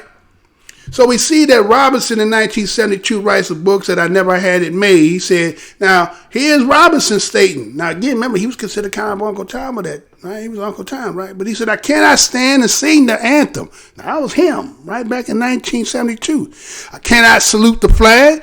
I know that I'm a black man in a white world. That was him quoted saying that, right?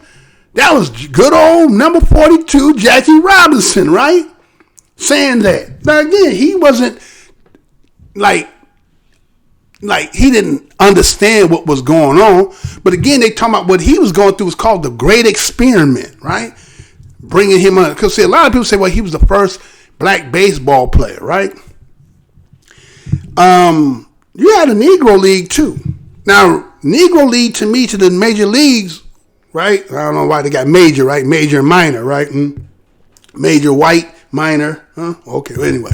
So, remember they had the Negro League. Negro League was kind of like the ABA. Those who've been around will understand about the ABA and the NBA, right? ABA had Dr. J. You shooting threes and you know what I'm saying, what is that? What was it? Hoosier. Y'all, you know, they Hoosier balling, right? But they had Doc, you know, going over the back, dunking on them bugs, reverse laying up. They ain't like, damn, you could do that with a ball? So the ABA getting popular. So we're going to shut that down. We're going to take that one and put them in our league. And then we, you know what I'm saying? See, they're talking about free enterprise, but really it's about monopolizing, right? You know what I'm saying? It ain't really about no kind. That's why the NFL only got one league, right? Think about it. Look at all the, we got over 330 million people in this nation, right? And then let's say how many play ball? How many of we play ball, play some kind of, you know, IHSA ball, high school ball, and then a little bit of college ball, Division 1, 2, 3, right? And then, you know, and then you got people all around the other world. And there's only how many jobs in the NBA? It's, right? Ridiculous, right? So, but no competition. So you make this one league. So, again, so that's what happened here. Jackie Robinson, you bring him in because, again, you want to shut down the Negro League because, again, you put all of us in one league. Matter of fact, we just take the Olympics. You take all the brothers and sisters from all the brothers and sister nations, you know what I'm talking about, everybody inclusive, and then just let them be by themselves and compete. Y'all ain't winning nothing. You might win that. What's that shit they be pushing that shit on the ice, the little slide like a hockey shit? Yeah, you might win that shit until we start figuring out we want to play it. Right? Then you won't be winning that either, right? Get into yodeling, we'll beat you in yodeling too. So anyway, so that's what that was. So he was a great experiment, trying to do all this, and so again, he had some allegiance. He was doing an experiment. Remember, he was going through a whole lot, man. A lot of stuff was being said. So here he was, the symbol. Right? He became the symbol for this, you know, timeism is what they would say. Kind of a time. And really just, was it a time or was he, you know, again, some people again gonna say Barack Obama, right? They couldn't come in there and turn up and say nothing because he the first. And being the first, sometimes you the one that's, you know, leading the door. But again, certain things, only certain people could take that job. Mr. Bobline couldn't have been the first because I'd have been saying shit like, what? You understand? So certain people built for that. Everybody built for that. Now, Obama's situation, the thing is, he had no blood tied to the land other than on the other side, and that don't classify you as cut from the same cloth I'm cut from. I'ma just keep it 100. You ain't cut from where I'm cut. You might walk the walk, play some hoop, try sing Al Green, but nigga, you ain't come from the bloodline. Real talk. Moving on. So that's what happened with Jackie Robinson too, right? So he got caught, got carried away, try to personify himself as a good Negro, speak eloquently, and you know what I'm saying, take everything that they throwing at him with a smile, right? And here's Paul Robeson on the other side, like, you know, saying other things, right? Saying, well, you know, if we're going to fight and we're going to die, we might as well fight and die in the land that we in, right? That kind of stuff. So, you see, you know, they really just blackball him. He ended up not being able to do no more with his singing and everything. So they basically just slowly just X'd him out, right? So again, my whole thing for that is to bring that forth for those who might not have known. There's more to it. I read it out. If you really want to go back and listen to it, read it again. But the point is, we have that dynamic today. We have a lot of people. My thing is, if you not for certain shit, just shut your motherfucking mouth, Real talk. Just don't say shit. Why are you advocating for something that some of y'all, and I don't mean nobody that's in here listening to me, I'm just saying it in general. There's some people who ain't got no horse in the race and saying a whole lot of stuff, deterring other people and not understanding that you're benefiting from whatever we done been through and whatever we done laid down, then you should shut your mouth. Period. You ain't got nothing to say in this. But some people feel like they entitled. See, they want to say, well, this is a free country. We can say what we want. Some things, you like I said, you can't yell fire in the theater, can you? Right? So there's some aspects, some things that some people, again, you won't know this. You ain't walked this. Shut your mouth. Enjoy what you getting for now. And talking about, well, we being divisive because we're saying and we go. Man, we done earned that right to do that. We done earned that. So until you respect that, then it is what it is. So moving on that. Because I got some other stuff in here. Now, again, what you was talking about, Keller, if you're still here, you can, but not yet. Do on the next one. All right, so I got this here, right? Now, as I was saying, now laying the foundation, because again, this here is that dichotomy between two types of brothers in this country, right? Then I seen this, because I don't know if a lot of people know this, right? Because, it's like this. Again, that's I'm talking about the history and what black people have gone through in this land. I know that sometimes some people, you're on that race stuff again. The country built on that. I'm sorry. That's just what it's built on. I mean, why are you mad at me? You understand? I am the descendant of that. I am the, the seed that came after all that, right? So it's incumbent for us to keep reiterating, to keep you reminded. Now, if you don't like it, I mean, okay. Well, let's look at some of the examples when you say, when we talk about it, you tell us to get over it. All right. Well, check this out. Is they supposed to get over it too? Let me show you this and be right back. Let me do this too. Let me give y'all this too. Hold on. For those who sitting on their hands and let a brother hold something. I got one more. What's this other one here? Let me do this one too. Okay. Right. So check this out. I'll be right back.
How often do you think about Auschwitz? All the time. Every day? Every day. Bronya Brandman was 12 years old when she was sent to Auschwitz with her sisters. She alone survived. We were slated for the gas chamber, and I ran away from that line. More than 1 million Jews were killed at the Nazi death camp, but Brandman worries that one of the darkest chapters in human history is now fading from memory. They don't even know. They know nothing. How is that possible?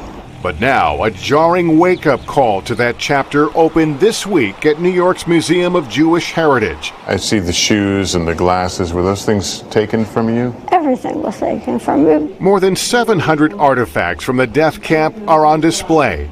A shower head used to disguise a gas chamber.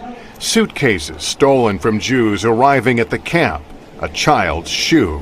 This boy tucked his sock in the shoe under the assumption that he would come back. He likely didn't come back. No, 0.0 chance that he came back. Tiny objects like brushes, buttons, as simple as they are, bear their own witness to mass murder. Buttons are very personal. It's the last thing that the mother would have touched before she took off the clothing for the children to go in the gas chamber. She would have unbuttoned, the dresses or the blouses of the children. The exhibit, a stirring reminder of the consequences of hate, opening at a moment of rising anti-Semitism in this country. It's happened before. It can happen again. I want the people to know it started with words of hatred. The exhibit at the Museum of Jewish Heritage runs until early January. Hey, NBC News fans, thanks for checking out our YouTube channel. Subscribe by clicking on the U.S. distributes further $30 million to survivors of France's Holocaust train deportations. You know I'm going to say that again. United States distribute further $30 million to survivors of France's Holocaust train deportations. This story was done in the Times of Israel. The story was done back in February 8th of 2019. State Department to administer monies as part of an agreement with Paris over a national rail system which transported Jews to Nazi death camps. And this is how this reads. Washington. The United States Department is ready to allot the second half of the $60 million in compensation for survivors deported to Nazi camps via the French rail system and their spouses and descendants. Claimants will receive virtually double the amount they were allotted after the government of the United States and France reached agreements on the $60 million in 2014. The agreement redressed long-standing claims by survivors who were otherwise unable to obtain reparations limited to French nationals through the French pension system, the SNCF rail system, which is owned by the French government, transported Jews to the death camp during the Holocaust. The fund, with monies from France but administered by the United States government, was available to non-French nationals who are citizens of the United States and other countries that does not have a bilateral reparation agreement with France. Belgium, Poland, Britain, the Czech Republic, and Slovakia are subject to such agreements. Officials accelerated initial payments from half the fund to get some compensation to survivors and their spouses while they were still alive, and kept half in reserve for other potential claimants. Now that the process has been exhausted, the remainders will be dispersed. The 204,000 that living survivors received in 2014 will be nearly doubled for an overall payment of $401,888. The plan's administrator, Stuart Izastat, told the Jewish media in the conference call. The 51,000 that surviving spouses received in will similarly now reach an overall total of 100,470. And the family of survivors and spouses who had died by 2014 will also receive almost the same amount they received that year.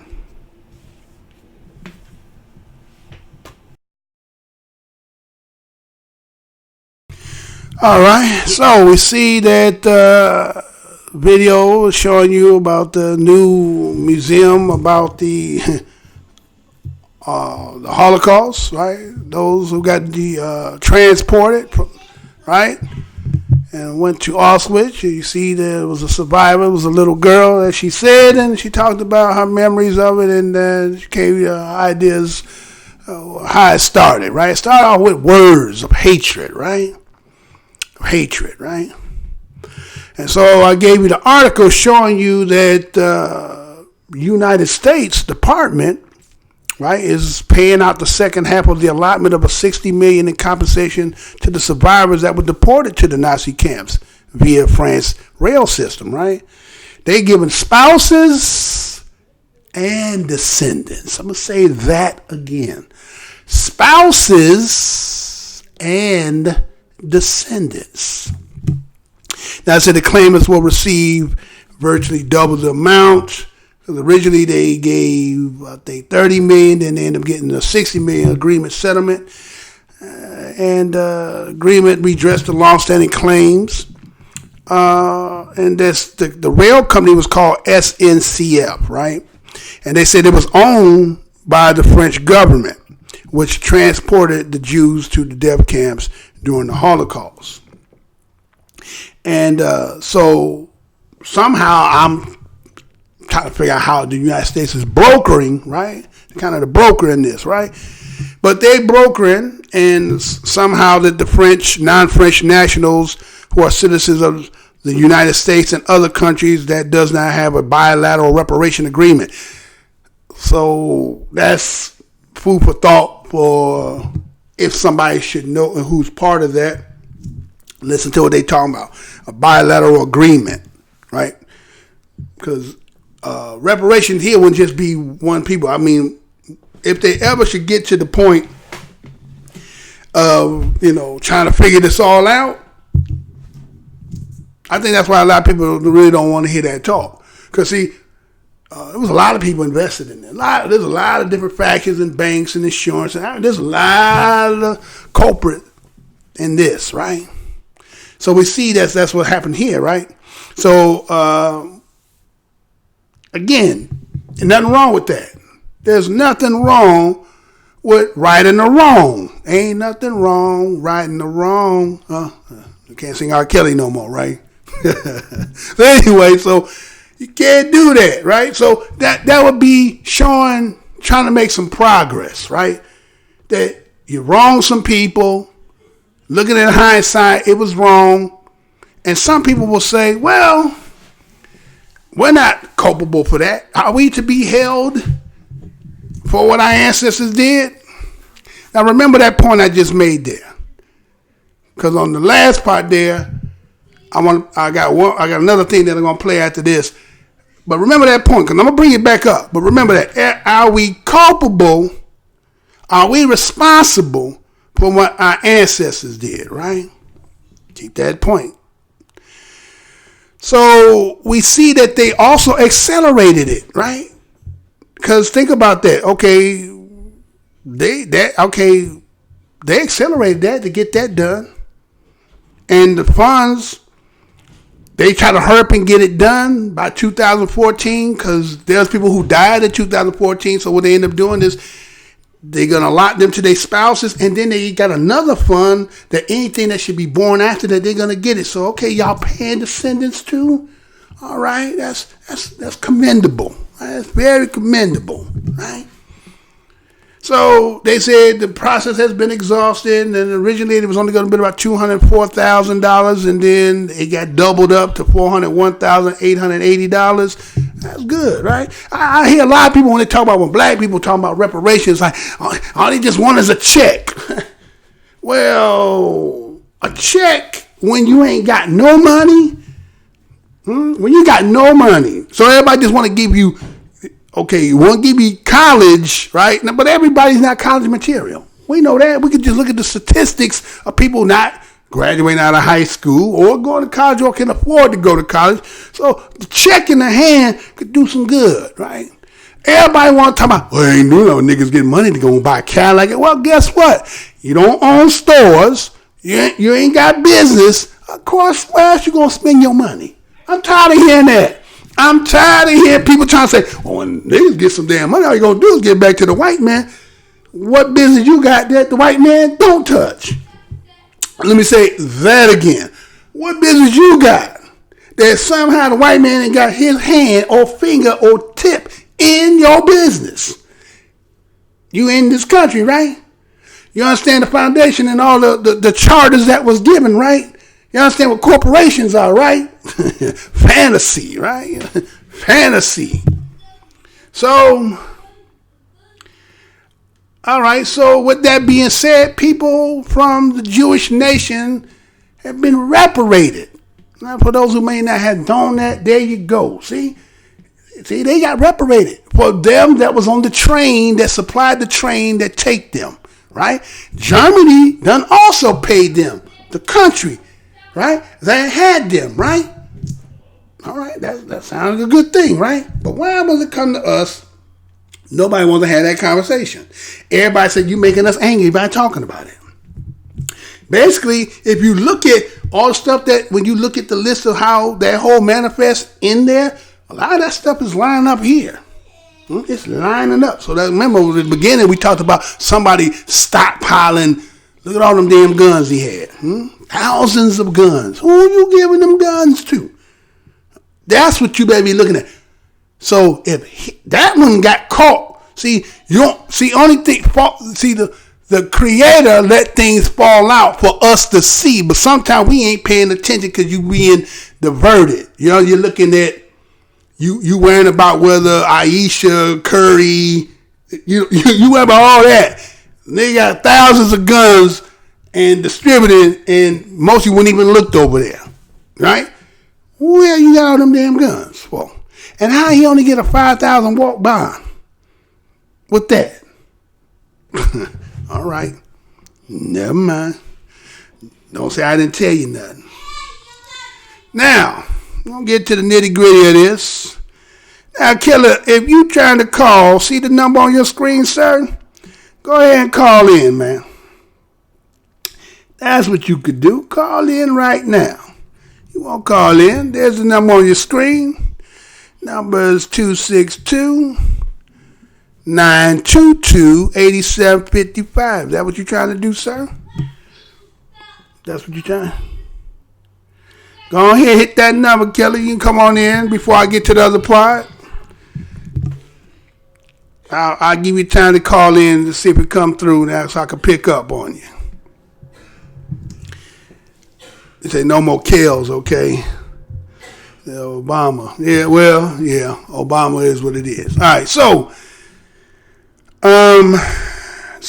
y'all remember that Kyle Korver, a lot of people let that go by too. Huh? Oh, Kyle Korver came out and said something.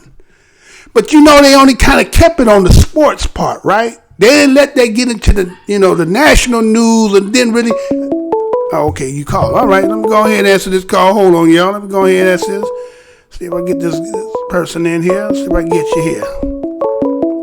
Okay, I got double calling. What's going on here? All right, okay, let's see who this is. Who's calling, sir? Did it pick up? Can't hear you? Yeah. Yeah, you on now. What's good, sir? What's your name and where you calling from? My name is Night Killer.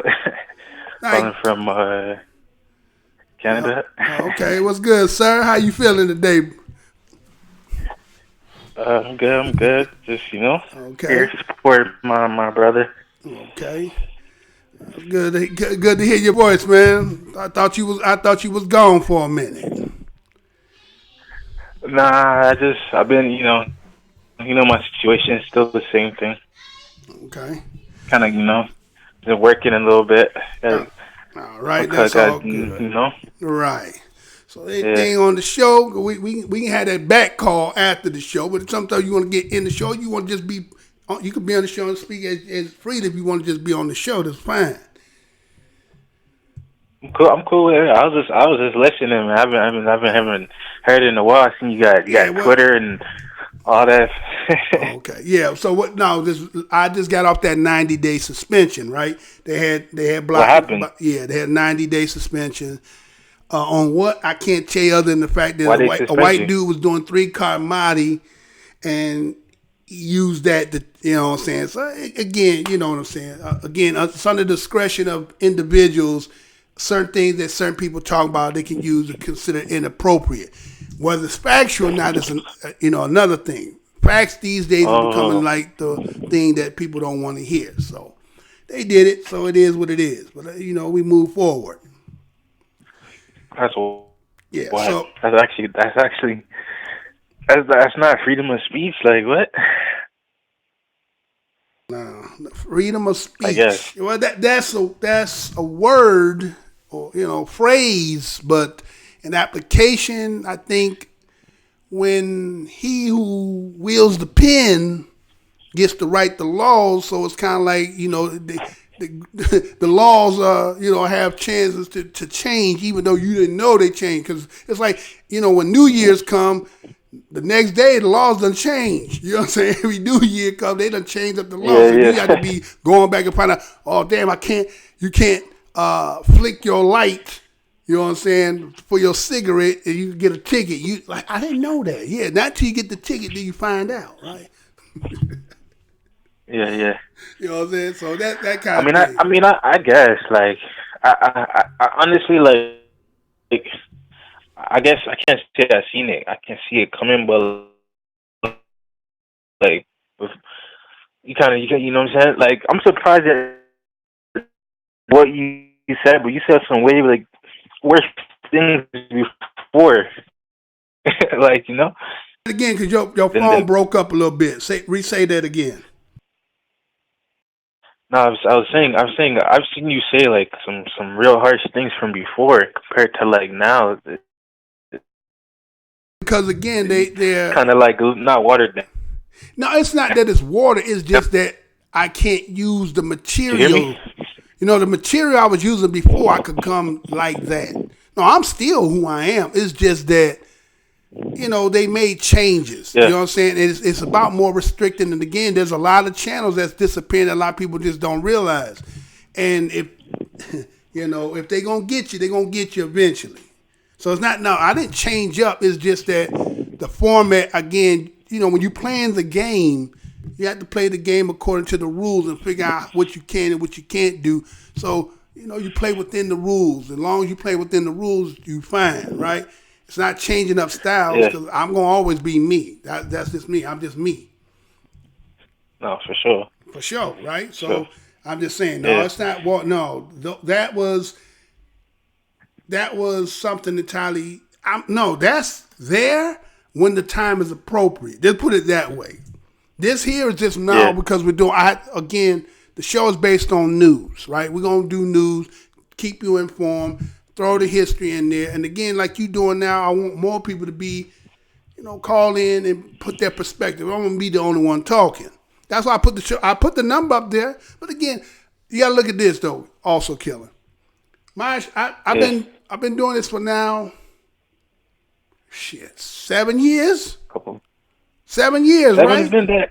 It's 7 years, right? But you couldn't tell by looking at my numbers. That's how long I've been suppressed. And most people don't get that. I've been saying this before. Now everybody's starting to find out that they getting suppressed and they channel. I've been in that. Once I hit the 275,000, 50,000, when I was hitting them videos, they said, not him. And now I can't get past 100 views, right? See? Yeah, no, for sure. You know what I'm saying? How can I have 3,000 people that subscribe that went out their way to say, I'm going to subscribe to him, but I can't get 100 views. And then you say, ain't nobody listening to him. No, you just got to understand this game. I remember the views dropped before even like you was doing the live videos. You was dropping videos and they was in the thousands, like back to back. Like, you know what I'm saying? Like, they was doing it. And it was like you could see like, I know, like when you look at the trajectory, your shit was like getting bigger and bigger. Then it just out of nowhere just like stopped. So I was like, but that's that's the game. That made no sense, That's just what we in. I mean, as long as we are in this game that we don't have. I mean, like I was saying before early in the show, which is when I showed y'all about the Remington with the guns, when the Navajo Nation was purchasing the Remington or trying to purchase the gun distribution of Remington. Trying to, yeah, that's crazy. They got the money. Like the Apache do say, like they're not. Yeah, go ahead. Yeah. I'm just saying they got the money, but they not gonna sell it to you. And see, what our people don't recognize is you can have certain things, but your money, you'll find out how much your money ain't got no power. See, you have people who whole philosophy is stacking my paper. That's their whole thing. Money. But they control the game. They control how much the dollar's worth. Right? So all that is being, in that, but you stacking, but you don't control the game. Like, they got a game where you don't need no paper money, but who controls the digits that create that? So Muggs rich unbeknownst to you, just because they got a digit, you know what I'm saying? The digits in the account says they got money, but nothing tangible, nothing you could feel, right? So our people don't understand that. So they just think that I'm going to stack my paper. And then he'll tell you tomorrow and say, well, we ain't playing that game today. We're playing this game. So you want to play this game, trade that money you got here, and we're going to give you half, or we're going to give you half for every dollar you give me. So you done lost money in the trade-in.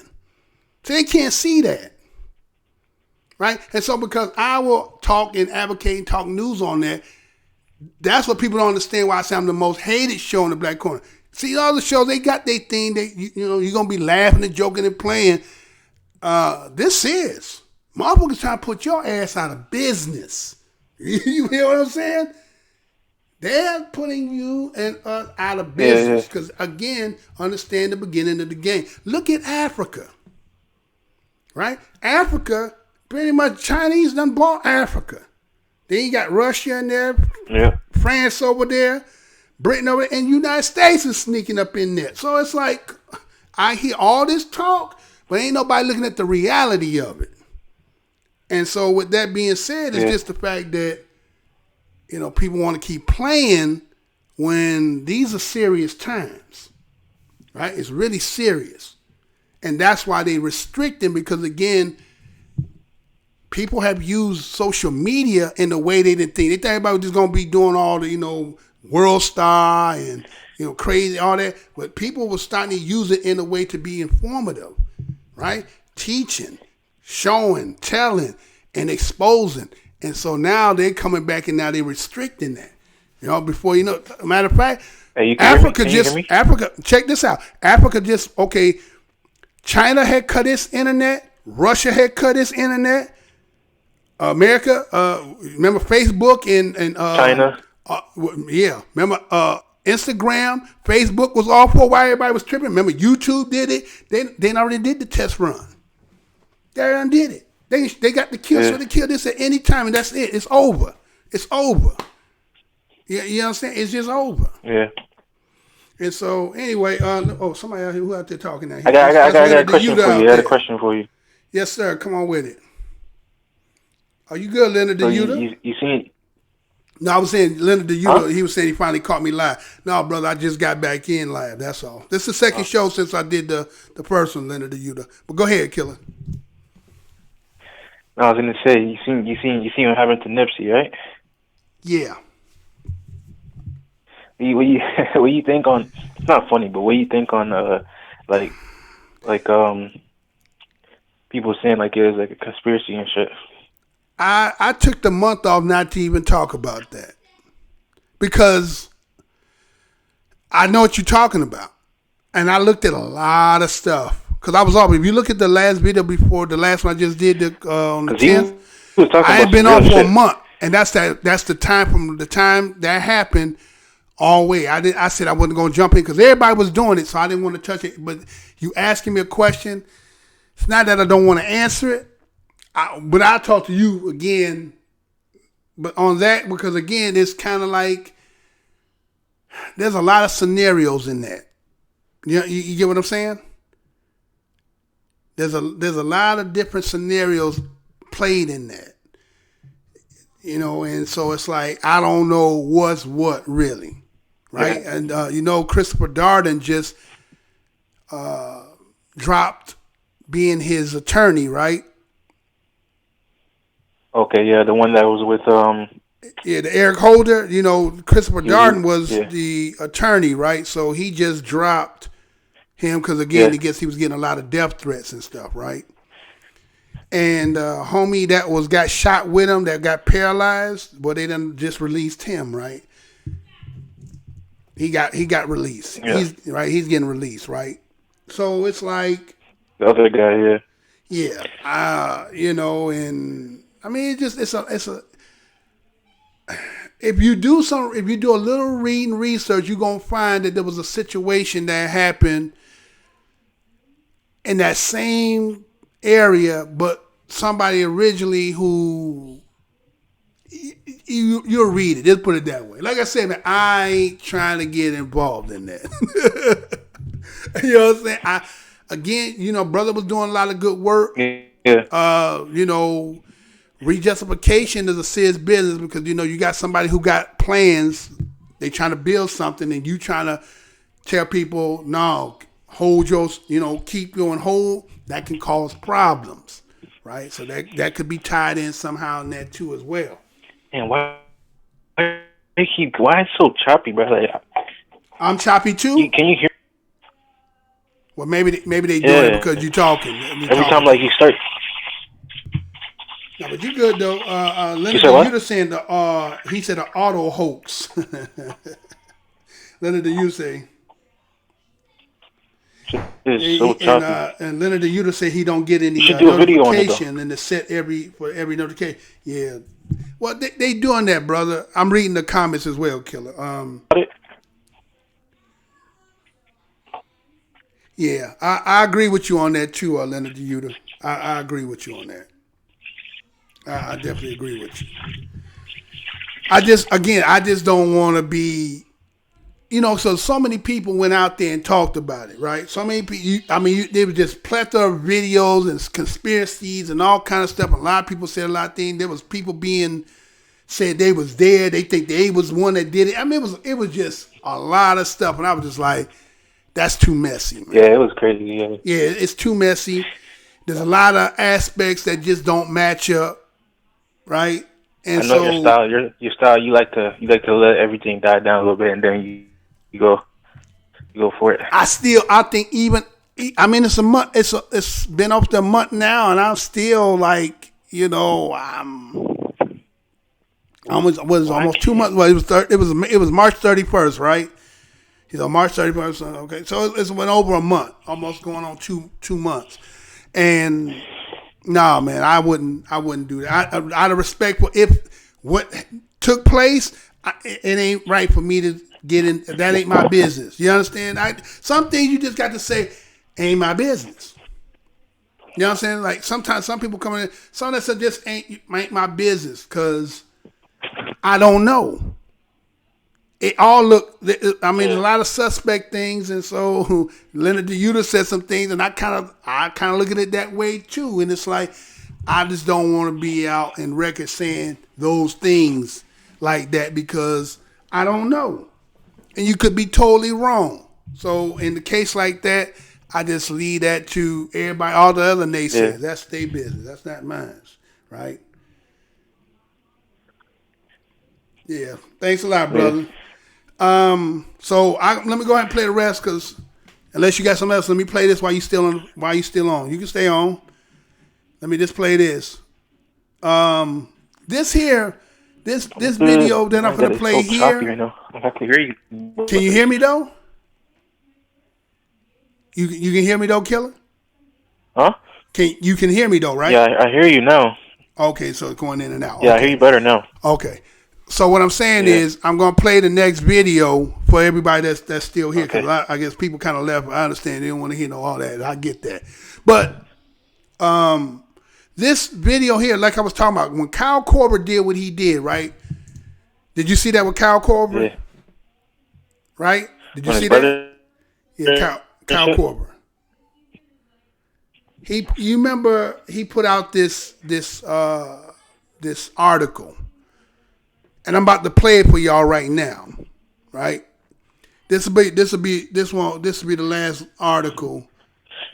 Well, I actually got one more, but this one here. But there's a point to this. The reason why I'll be bringing these articles because there's a point in there to be made, right?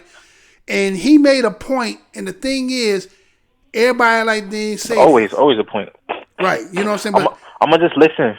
Okay, that's cool. But no, I'm talking to you as well. I'm talking to everybody who's listening right now. I'm saying that. Anything, I'll call you. I'll call after the video or something. Oh, you gonna call? Okay. Well, yeah. Appreciate your call in, brother. And then you can call back afterwards. All right. Okay. So let me go and get you off. All right. So appreciate that call by that's Killer there. So this video that I'm about to play, or the article I'm going to play, again, is the Kyle Korver situation that had happened. And him being really kind of, well, I guess the game changed. It used to be the white boys would be kind of phenomenon in the game, but now because the game is all jump shot, you know, you leave the door open. So anyway, based on some of the stuff that done transpired recently, he had wrote this article for those who didn't see it. I know they kind of play a little bit on the sports, but you know I want to have my little taste on it because again I was away at the time when it came out. So let me play this right quick. Let's see. Let me play this. All right, so here you go. Privilege by Kyle Korver. This story was done April the 8th, 2019. The Tribune, or Tribune, right? And this is how it reads. When the police break your teammate's leg, you think it would wake you up a little.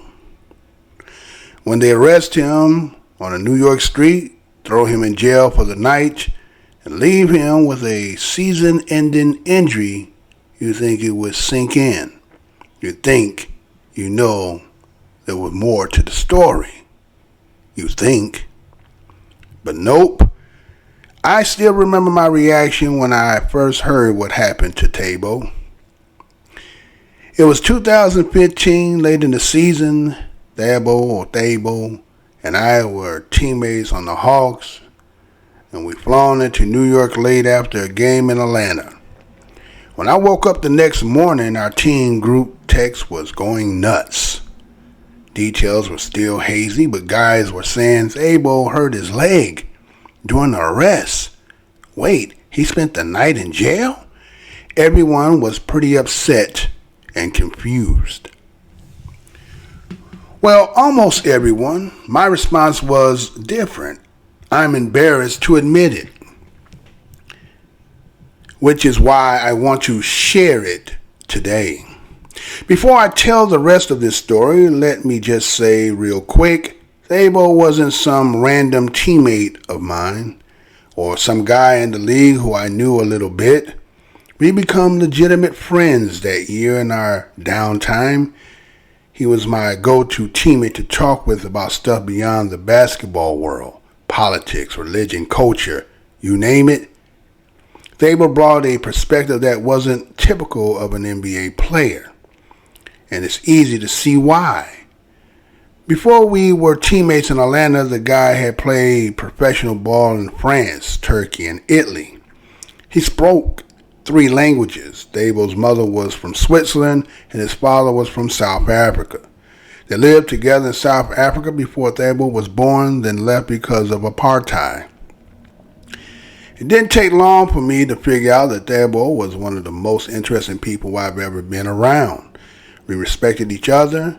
We were cool. You know, we had each other's backs. Anyway, on the morning I found out that Thabo had been arrested. What to know? What was my first thought was about my friend and teammate. My first thought was, what was Thabo doing out at a club on a back-to-back? Yeah, not how he's doing, not what happened during the arrest, not something seems off with this story, nothing like that. Before I knew the full story and before I ever even had the chance to talk to Thabo, I sort of blamed Thabo. I thought, well, if I had been in Thabo's shoe out at the club late at night, police wouldn't have arrested me, not unless I was doing something wrong. Cringe. It's not like it was a conscious thought. It was pure reflex, the first thing to pop into my head. And I was worried about him, no doubt, but still cringe. A few months later, a jury found Thabo not guilty on all charges. He settled with the city over the NYPD's use of force against him, and then the story just sort of disappeared. It fell away from the news. Thabo had surgery and went through rehab. Pretty soon, another NBA season began, and we were back on the court again. Life went on. But I still couldn't shake my discomfort. I mean, I hadn't been involved in the incident. I hadn't even been there. So why did I feel like I let my friend down? Why did I feel like I let myself down? A few weeks ago, something happened at a Jazz home game that brought back many of those old questions. Maybe you saw it. We were playing against the Thunder, and Russell Westbrook and a fan in the crowd exchanged words during the game. I didn't actually see or hear what happened, and if you were following on TV or on Twitter, maybe you had a similar initial viewing of it. Then, after the game, one of our reporters asked me for my response to what had gone down between Russ and the fan, and I told him I hadn't seen it, and added something like, "But you know Russ, he gets into it with the crowd a lot." Of course, the full story came out later that night. What actually happened was that a fan had said some really ugly things at close range to Russ. Russ had then responded. After the game, he said he felt the comments were racially charged. The incident struck a nerve with our team. In a closed-door meeting with the president of the Jazz the next day, my teammates shared stories of similar experiences they had, of feeling degraded in ways that went beyond acceptable heckling.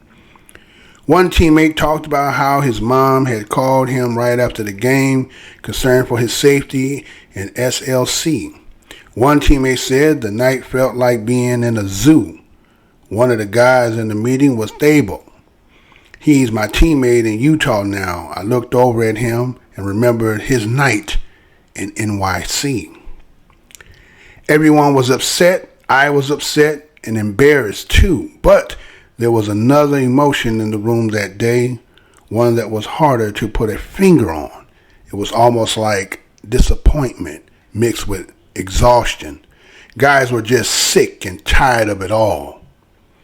This wasn't the first time they'd taken part in conversations about race in their NBA careers, and it wasn't the first time they had to address the hateful actions of others. And one big thing that got brought up a lot in the meeting was how incidents like this, they weren't only about the people directly involved. This wasn't only about Russ and some heckler. It was about more than that. It's about what it means just to exist right now as a person of color in a mostly white space. It was about racism in America. Before the meeting ended, I joined the team, demanded for a swift response and promised from the Jazz organization that it would address the concerns we had. I think my teammates and I all felt it was a step in the right direction. But I don't think anyone felt satisfied. There's an elephant in the room that I've been thinking about a lot over these last few weeks. It's the fact that demographically, if we were being honest, I have more in common with the fans in the crowd at your average NBA game than I have with the players on the court.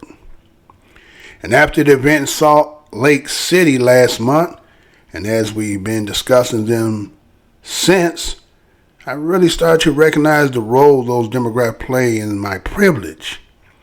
It's like I may be Thabo's friend or Epic's teammate or Russ' colleague, and I may work with those guys, and I absolutely 100% stand with them, but I look like the other guy. Whether I like it or not, I'm beginning to understand how that means something. What I'm realizing is no matter how passionately I commit to being an ally, and no matter how unwavering my support is for NBA and WNBA players of color, I'm still in this conversation from the privileged perspective of opting into it. Which of course means that on the flip side, I could just as easily opt out of it. Every day I'm given that choice. I'm granted that privilege based on the color of my skin. In other words, I can say every right thing in the world. I can voice my solidarity with Russ after what happened in Utah. I can evolve my position on what happened to Thabo in New York. I can be that weird dude in Get Out bragging about how he have voted for Obama a third term. I can condemn every racist heckler I've ever known. But I can also fade into the crowd, and my face can blend in with the faces of those hecklers anytime I want. I realize that now, and maybe in years past, just realizing something would have felt like progress, but it's not years past. It's today. And I know I have to do better, so I'm trying to push myself further. I'm trying to ask myself what I should actually do.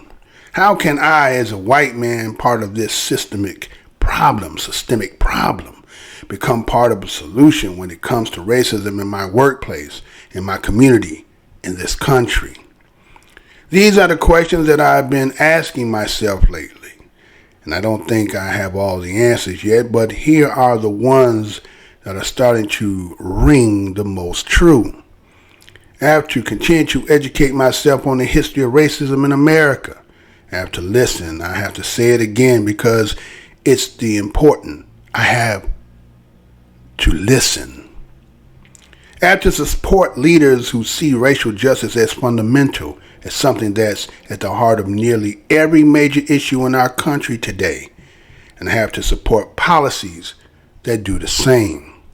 I have to do my best to recognize when to get out of the way in order to amplify the voices of marginalized groups that so often get lost.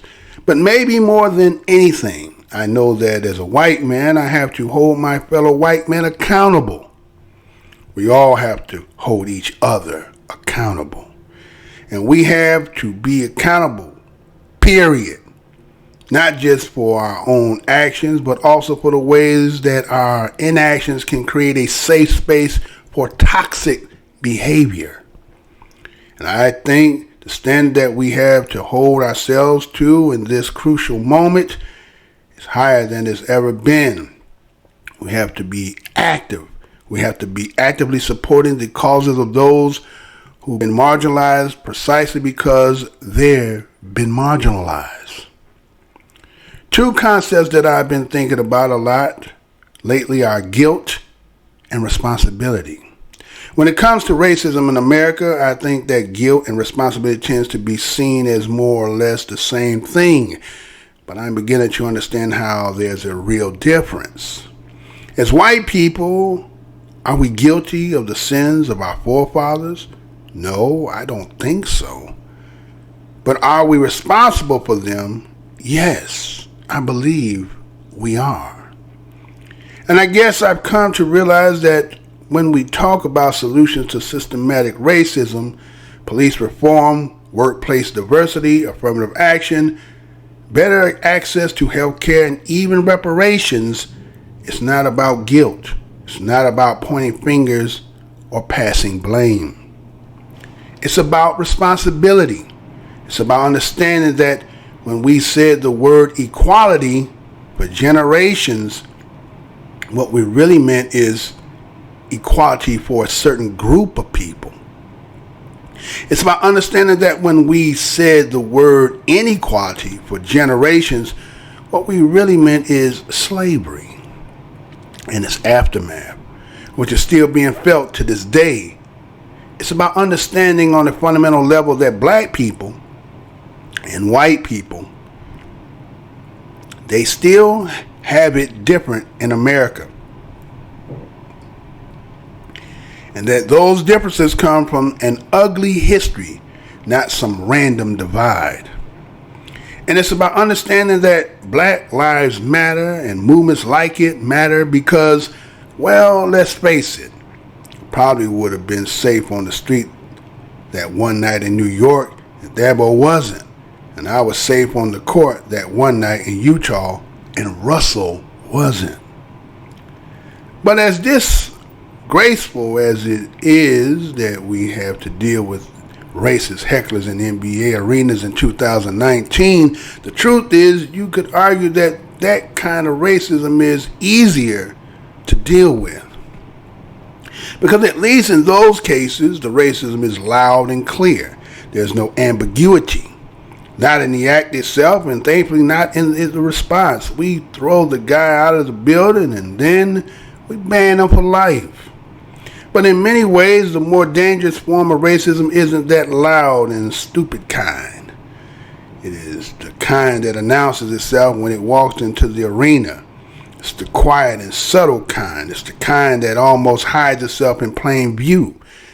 It's the person who does and says all the right things in public. They're perfectly friendly when they meet a person of color. They're very polite, but in private, well, sort of wish that everyone would stop making everything about race all the time. It's the kind of racism that can seem almost invisible, which is one of the main reasons why it's all allowed to persist. And so again, banning a guy like Russ Heckler, to me, that's the easy part. But if we are really going to make a difference as a league, as a community, and as a country on this issue, it's like I said, I just think we need to push ourselves another step further. First, by identifying that less visible, less obvious behavior as what it is, racism. And then second, by denouncing that racism actively and at every level. That's the bare minimum of where we have to get to. I think if we're going to consider the NBA or any workplace as anything close to part of the solution in 2019. I'll wrap this up in a minute, but first I have one last thought. The NBA is over 75% players of color. 75%. People of color, they built this league. They grown this league. People of color have made this league into what it is today. And I guess I just wanted to say that if you can't find it in your hearts to support them now, and I mean actively support them. If the best that you can do for their cause is to passively tolerate it, if that's the standard we're going to hold ourselves to blend in and opt out, well, that's not good enough. It's not even close. I know I'm in a strange position as one of the more recognized white players in the NBA. It's a position that comes with a lot interesting undertones. And it's a position that makes me a symbol for a lot of things, for a lot of people, often people who don't know anything about me. Usually, I just ignore them, but this doesn't feel like an unusual moment. This feels like a moment to draw a line in the sand and believe that what's happening to the people of color in this country right now in 2019 is wrong. The fact that black Americans are more than 5 times as likely to be incarcerated as white Americans is wrong. The fact that black Americans are more than twice as likely to live in poverty as white Americans is wrong. The fact that black unemployment rates nationally are double that of overall unemployment rates is wrong. The fact that black imprisonment rates for drug charges are almost 6 times higher nationally than white imprisonment rates for drug charges is wrong. The fact that the black Americans own approximately 1/10 of the wealth that white Americans own is wrong. The fact that inequality is built so deeply into so many of our most trusted institutions is wrong. And I believe it's the responsibility of any one of the privileged end of those inequalities to help make things right. So, if you don't want to know anything about me outside of basketball, then listen. I get it. But if you do want to know something, know I believe that. Know that about me. If you're wearing my jersey at a game, know that about me. If you plan to buy my jersey for someone else, know that about me. If you're following me on social media, know that about me. If you're coming to Jazz games and rooting for me, know that about me. And if you're claiming my name or likeness for your own cause in any way, know that about me. Know that I believe this matters. Thanks for reading. Time for me to shut up and listen. All right. Thank y'all for for listening. And again, I do that so that you don't have to do it. I do the reading for it, but I know I'm behind because I ain't been around, right? Well, I got the last. I'll be up on the most up-to-date. So now what we have there is Kyle Korver. A lot of people who, again, you watch sports, you gotta know who Kyle Korver is, right? Played in Chicago, played with Cleveland, been in Utah, second time around, right? He do what he do for what the type of skills he got, right? And so what we see is that he had a reflective moment based on the simple fact that he was present, and having a friendship with Abel, right? So Cephalosius, I think of that, right? Cephalosius, right? And everybody kind of remember that, but they did remember, they hushed that story up, right? Man, he was in New York. Corner was another incident had took place. And you know how it is when something happened, like you're at the club, a party or something like that, and police get involved, and something took place, and they try to, hustle and bustle everybody, move. So, according to the article I had read, I didn't read it in here, but I already did the reading. I do a lot of reading. So, but it was talking about that, our table about like 6'7", right? So him and a couple of probably little ball players, because according to what Korver say, there was a back-to-back. Most of you don't party like that. Well, him being who he is, and brothers having some money, you can go out every night, right? You can get you a new piece every night if you could, right? You would. So end up happening is he get confronted by one of the police officers. He, not moving fast enough or something, so kind of like some words got exchanged. He was like, that ain't, you ain't got to be like that, saying, how police can be. You know what I'm saying? Like, I told you to move and shove you or whatever. You ain't got to be like that. You mad because you a midget, right? He called the cop a midget. So he like, all right, we moving. But so there was how I say, I'm sitting on the corner with a cup, right? So there was somebody who's actually sitting out there with a corner on the cup. So, he decided he going to throw a little something in the cup. Cop like, man, didn't I tell you got to make that move? So now he grab him up, and they get in the scuffle, and then these mugs are just straight stomping his legs out. They straight stomped his legs out, broke his legs up, right? Now, unless you watching the NBA, that you might have known that, but think about this, how they isolated it. That was more just within that circle in the NBA and those of the fans, but it never got really out into the national spotlight. Kind of like what happened with the football player. Remember what that football player, I can't think of his name off the top of my head, but, he got into a situation, cops beamed him up. This was in the height where a lot of the brutalities were happening. Then they kind of, quelled that down, and you didn't hear no more about that. So the same thing happened here. But this was different because they broke him up, destroyed his, he was almost done with basketball. I was kind of reading, they saying he up for trade and all this, but anyway, but they broke him up. He ended up getting settled out for $50 million, right? So as the night of that taking place, Kyle Korver said, I guess they got this thing that everybody gets with some kind of team text where something going down, everybody gets it. So everybody, like, man, with Thabo done, in jail, locked up, he hurt his leg, woo. And so, Kyle Korver, from a white perspective, is like, why was he out at the club? You understand? This was a back-to-back, right? From the white perspective. So the first thing, he said, well, maybe he had to do something wrong because the police just won't just randomly pick you up. Now, see, from his perspective, being white with the so-called, again, the article is called Privilege, that's not under our understanding, that is not an everyday occurrence with white folks, right?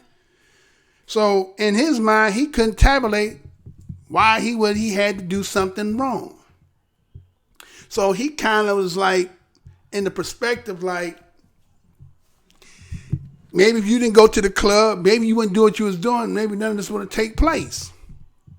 But once everything started revealing and started coming out, you know, he had to go in he had to go in reflective mode, like, damn, wait a minute. Now, again, he told you in this article that he considered himself a legitimate friend, right? He even said he's different than the rest of the normal NBA players. Well, you know what he mean by that, right?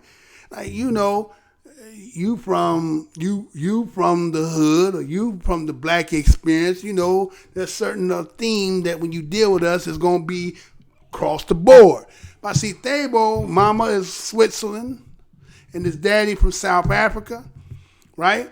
And so, you know, he done lived and played overseas, speaks 7 different languages, talk about politics and all that things. So Thabo wasn't no average Negro to him, right? He was, you know, he said, I looked at this dude to kind of help me when I need some issues. He kind of like, that's the dude I go to. But when this situation take place, he's looking at, like, you know what I'm saying, he coming from a white perspective. He coming off his first thought, right? Now, this supposed to be his boy talking about, we got my back, right?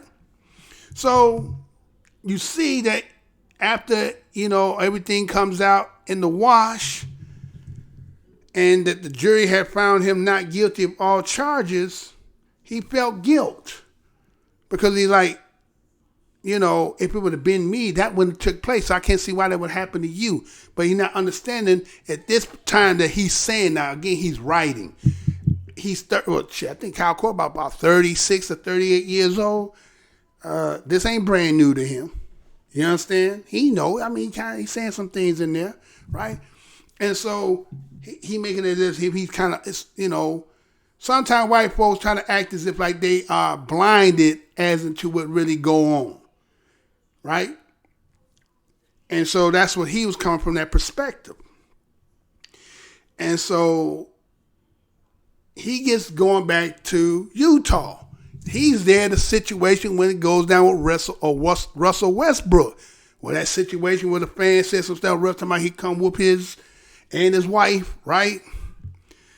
And so he was like, you know, the reporter come up to him and say, hey, what you think about the situation with Russ and what took place? He said, well, I ain't see what happened, but you know, Russ is Russ. You know, Russ always getting into it with the fans. Now again, see, look how he said that. He said that in a way like, you know, the way that Russell Westbrook is having this fierce tenacity in your face.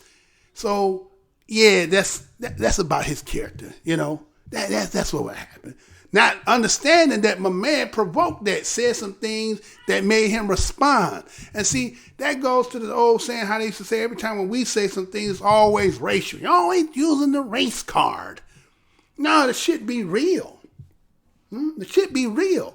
The problem is, until we got into this day and era with all these cameras, see, this is why you think police be talking about they want to get rid of the police camera. Now, why would you want to get rid of the police camera if it's to make sure that, okay, one is protecting you because you say, I'm doing my job and they're lying. Then the camera won't lie with it. The camera going to say what it is, right?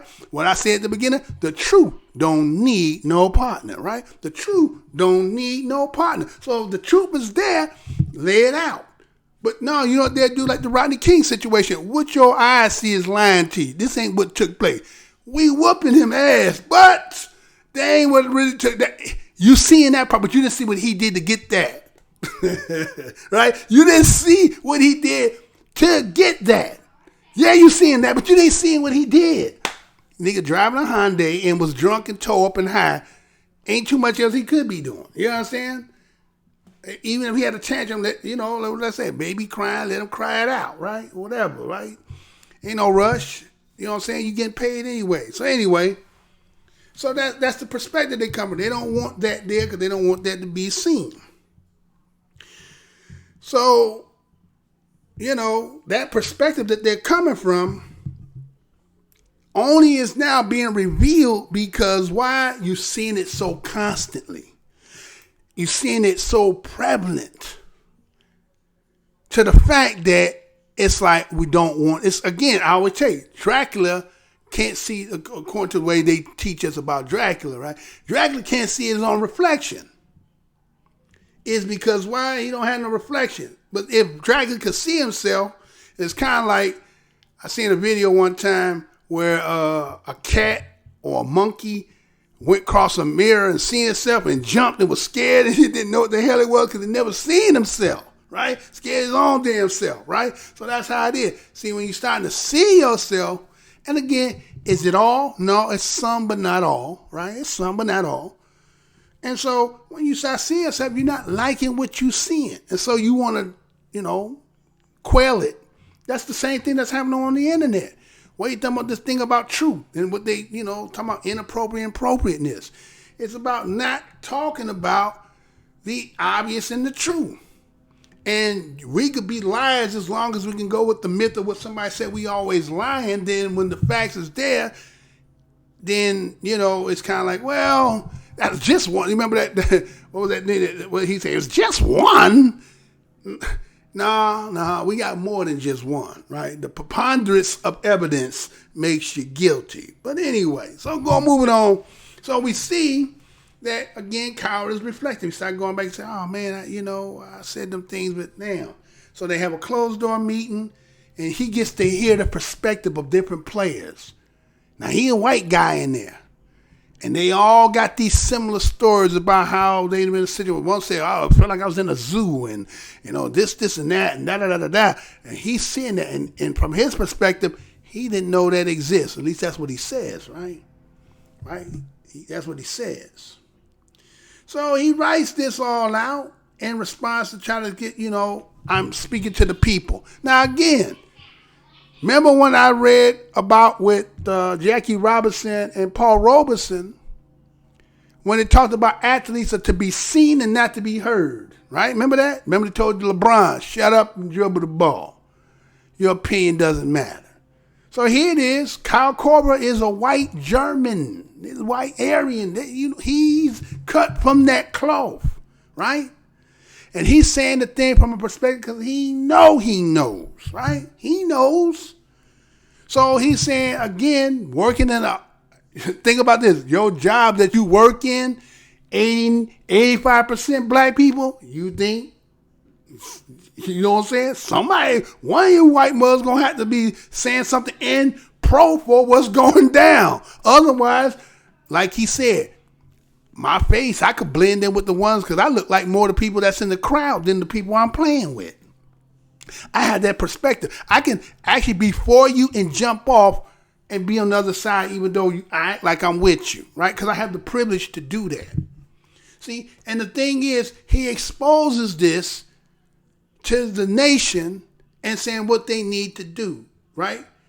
He's saying, hey man, look, this league couldn't be what it is if it wasn't for black. Now here's a white young man, in this case, telling white folks, look, this NBA that y'all enjoy so much, they give you a pastime to do something, to see some of the most gifted athletic ability that, let me tell you something, you ain't from the hood, you ain't from them playgrounds where we from and we playing at, you would have never known about a Dr. Day or Michael Jordan, none of that. You would have never seen that if it went for that league. Did he say that again? You never seen a walk. I mean, you talking about all the greatest runners, Emmitt Smith, all them. You would have never seen none of them. That would just be, you be around some black people. They talk about, man, there was a dude, man. This dude could. I mean, he did some of the most. You would, in your mind, you couldn't fathom it. Just like if you look at hip hop and anything else, if y'all didn't control the industry and made it where they had to go where you at. These would be like mythological stories to you. You couldn't believe it would be like, oh my God, I would have loved to seen a guy like that. Like they probably, I don't believe they always saying that. They always say that, but that would be real. It's kind of like the difference between people who got their heroes in comic books versus these who got some real, live, tangible, living people. It's a difference when you got a living, breathing hero when somebody's comic book, somebody writing and creating the scenario to make your hero. See, Black folks, we got them. That's real. Them ain't fake. Now, over time, we hear these other people that people talking about. We don't know if they real. It could be a figment of somebody's imagination, poetically prosed. Anyway, so Kyle Korver decides that he's going to tell white folks that, look, we need to educate ourselves on the history of racism in America. Well, you don't even really got to educate yourself on the history of racism. Just look at history, period. If you read history like the whiteologist, Mr. Blows Your Mind, you going to realize and see. Not, kind of like people who go to church and the pastor will only read certain parts of the book. He don't read it all. He only read what he want to read. Well, that's kind of like some people. They just read the good part. George Washington chopped down the cherry tree. I like that part. Right there, yeah, I like that. Lincoln emancipated the slave. Well, if you'd have heard what I read the other day, you'd have seen there was a backside to the emancipation. It wasn't just what they're telling you. There's another side. El Levante, remember that, right? El Levante, we're going to send us to El Levante up in Haiti. Right? So there's another side to that, right? So if you pick and choose your heroes and only take the good part, you're liable to miss that, again, they had another agenda and they might have been forced to only take this avenue. See, but when it comes with us, it is what it is, thorough. See, when we have people like Paul Robeson, see, a hero like that, in the eyes, is not a hero to you. Because, see, you know what Malcolm said on the end of the show, don't he say? What's good news for you might be bad news for the wolf. Huh? Right? You get what I'm saying? So, anyway, so Kyle Korver is laying it out. He says, that as white men, I have to hold my fellow white men accountable. We have to, then the thing is, see, again, you see when they try to do what they consider, you might consider doing something good, right? They ain't doing something good. But they're always the connotative but in them too. You know what I'm saying? Listen to what I'm saying. Listen anytime you hear one of them decide that they want to do good and then, or want to say something. Then they're going to be the but you too, right? And that's what he said, right? But they too, and we all have to be. Wait a minute. We the oppressors, we the victims, and we got to be. No, they ain't no. We can't be all of that. You're going to have to be accountable for. Matter of fact, hold up. Check this out. Hold on, man. Let me play this right quick. See, this is when y'all be trying, when people trying, are we accountable for, he said it, right? Didn't Kyle Korver say, are we accountable for the sins of our forefathers? He said, I don't think so. Well, let me show you something in the law that y'all use in the land. Want to see it? Here you go.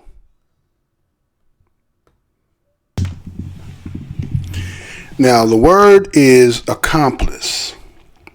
According to Google search, it says accomplice, a person who helps another commit a crime. I'm going to say that again. Accomplice, a person who helps another commit a crime. Now, we're going to the Law Dictionary. Black's Law. I'm going to use the 6th edition, right? And it says this for accomplice. One who knowingly, voluntarily, and with common intent unites with the principal offender in the commission of a crime.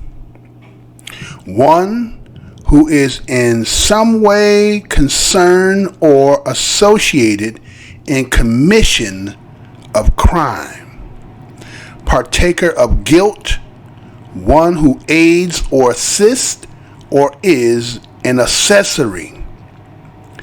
Equally concerned in the commission of crime, one who is guilty of complicity in crime charge, either by being present and aiding or abetting in it, or having advised, and encouraged it, though absent from place when it was committed, though mere presence, acquiescence, or silence in the absence of a duty to act is not enough. No matter how reprehensible it may be, to constitute one an accomplice. One is liable as an accomplice to the crime of another if he gave assistance or encouragement or failed to perform a legal duty to prevent it with the intent thereby to promote or facilitate commissions of the crime. Now it says accomplice liability. Criminal responsibility of one who acts with another before, during, or after the perpetration of a crime. Accomplice witness. A person who either as principal, accomplice, or accessory was connected with crime by unlawful act or omission on his part, transpiring either before, at time of, or after commission of offense, and whether or not he was present and participated in crime. So the question becomes, are you an accomplice to what your forefathers have laid according to law?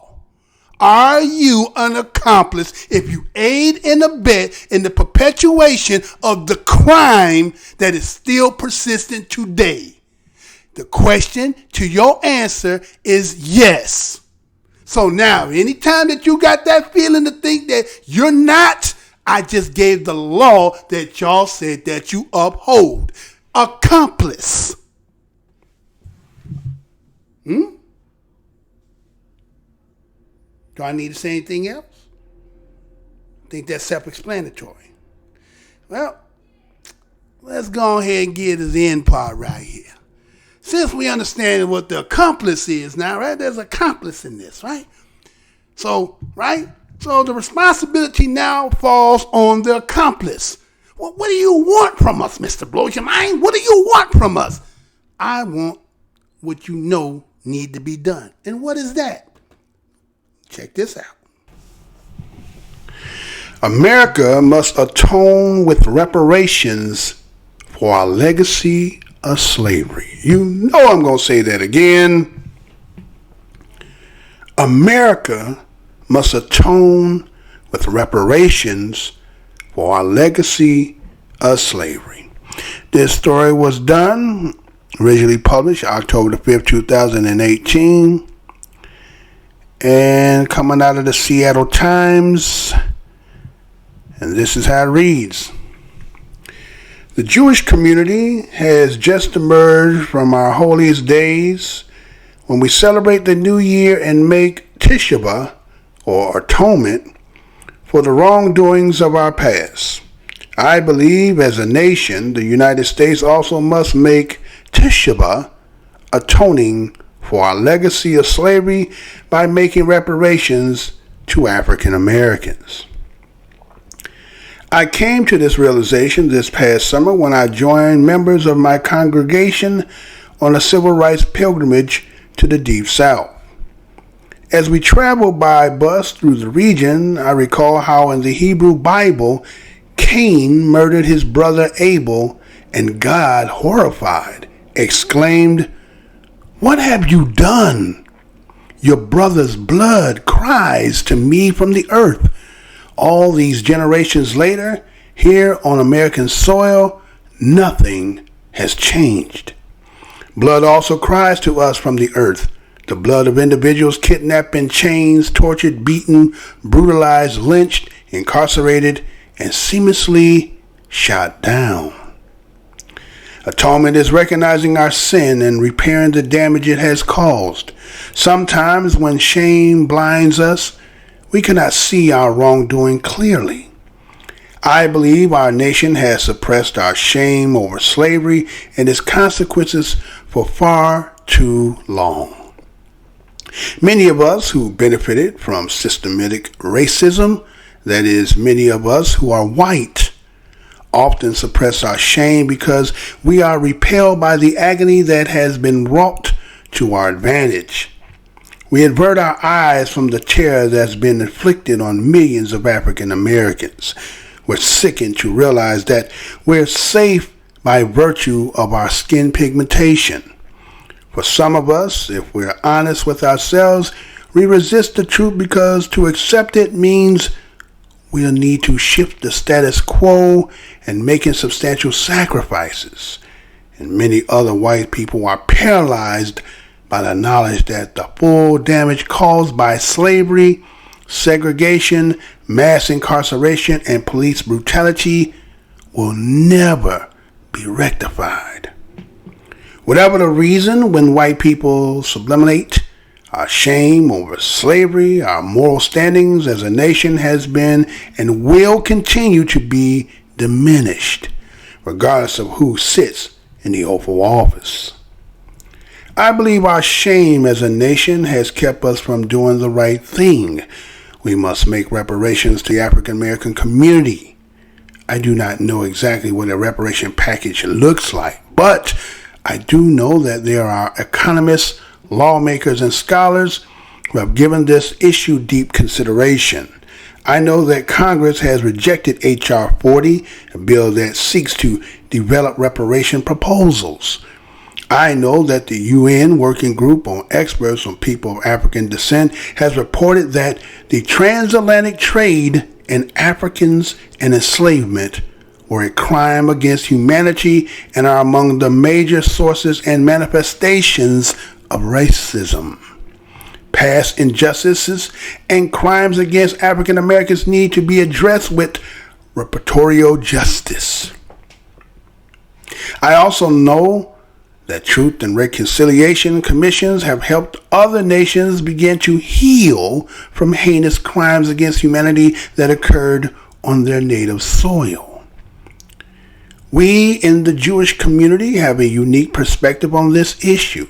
The shadow of the Holocaust soon looms large.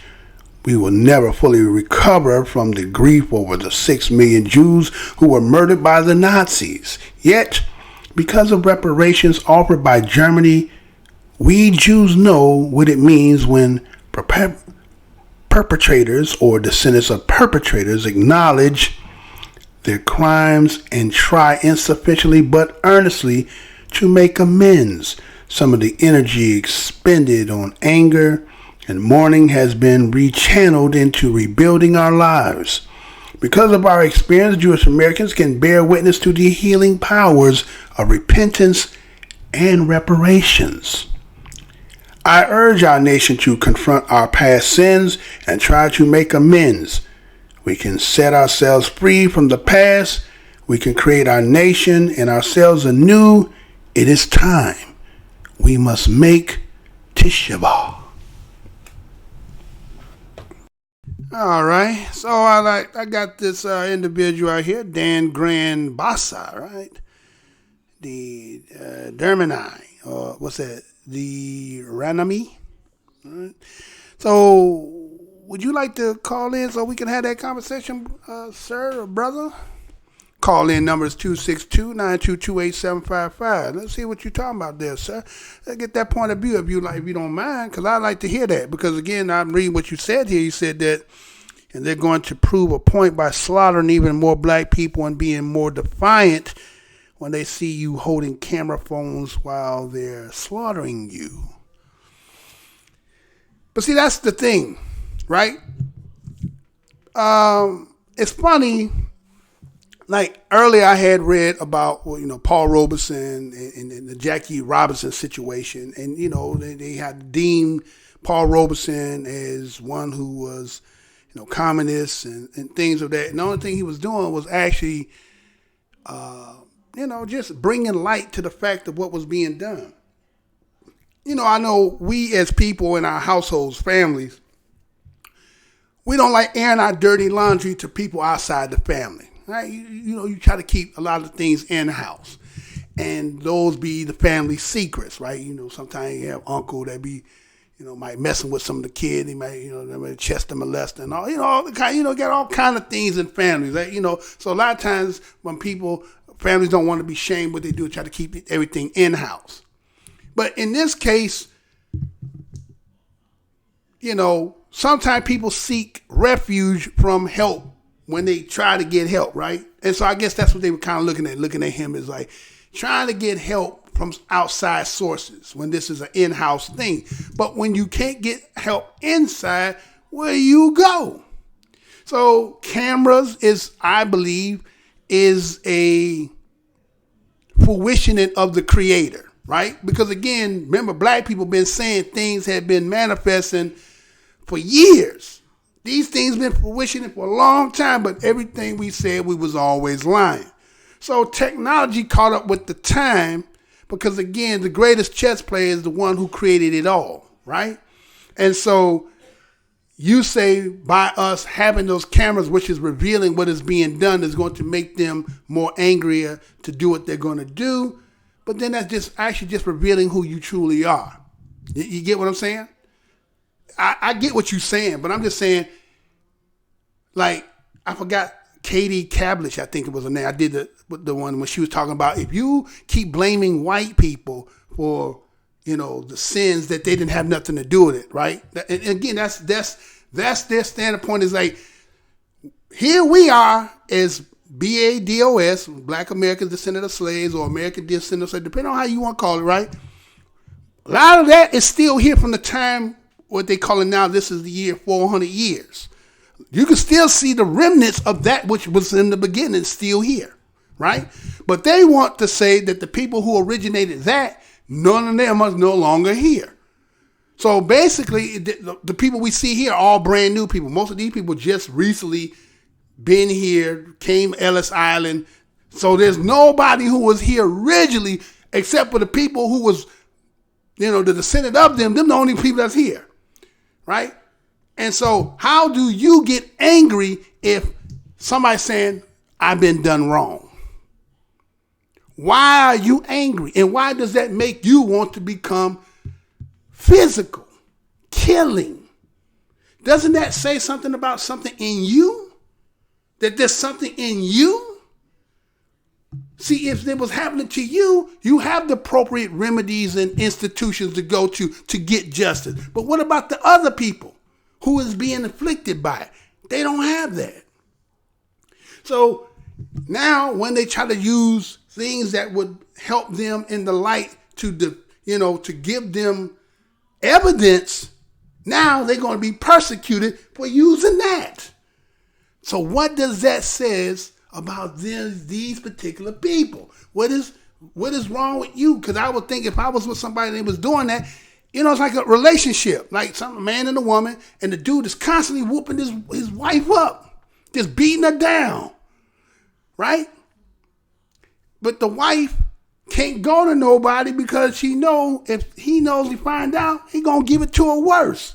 So she tried to do little things, and she tried to take pictures, she tried to record and all this stuff. And every time he find out, he get angry at her. So what would end up happening? What people gonna say? He was crazy. There's something wrong with him psychologically, right? That's what they're gonna say about the husband. He was crazy, right? So when you say that, that's what you're saying. That these the individuals that, again, what I'm saying? You saying war, you talking about people getting angry with the reflection is showing you. Not the people who you lashing out at. It's something about you. So it's kind of like, that may sound good and funny on the side that you're coming from, but in hindsight and looking at it, it's really, revealing something about self. Because see, it's enough for everybody, but it seems like these particular people, unless somebody wants to reveal and say what really the real issue is other than that, then it don't make sense to these people who are being afflicted by it. Tell us the real issue, why it is. Because it's funny that some people can have an issue with you and talk about you because you're black, but when it comes to sleeping with them, you can sleep with them as much as they degraded, they animals, but he sure didn't have no problem going between legs. That didn't count then. Didn't matter then, right? See? So that means that again, you can pick and choose. Now, if it's gonna be blanket this way, then it need to be blanket the whole way. It can't be no, we're gonna certain situations, different ones. No. It's either this or it's that. See, that's the problem. There's a gray area, and people like to play in the gray area. No, it's either yes or no. So again, like I said. I just said, if you like, call in 262-922-8755, and let's go ahead and let's say that. You know what I'm saying? Let's hear from that perspective and let me understand where you coming from, right? This is a news show, right? We put the articles out there, the things that's out there. We don't make none of this up. That's why you get to see it being read, so that you can't say somebody making it up. It's right there in your face. So if you want to defend it, defend it. Get the people understand the perspective, because see, if it was, I guess the problem is they say some people can't put themselves in other people's shoes, because again, there's two articles talked about saying that, the shame will blind you, right? It will make you blind like that, right? To suppress. So now when the revealing and exposing is, instead of suppressing, you're just going to lash out. And I guess that's right in your book and right in your mind, right? That makes sense to you, right? But then you say these other people are savages. I don't get it. I don't understand the logic there. How can they be savages, and yet somebody who is doing things and then somebody is trying to, remedy themselves, then they get angry and they want to savage you. But you saying they the savage. I don't understand that. Make me understand that. Right? So anyway, that's what that said on there, right? So let's look at that, right? So basically the article is just talking about, again, a person who was of Jewish descent was talking about Tisha B'Av, and how in the Jewish, celebrations or holidays, this is something they do for the wrongdoings of their past, right? And they make this analogy as to the United States and Tisha B'Av, and how it thinks that, the legacy of slavery is by making reparation to the African Americans. Because again, people have gotten reparated for wrongs that have been done. But it seems like anytime somebody talk about the repairing what has happened to the people who've given you the comfort of the country that you so love, right?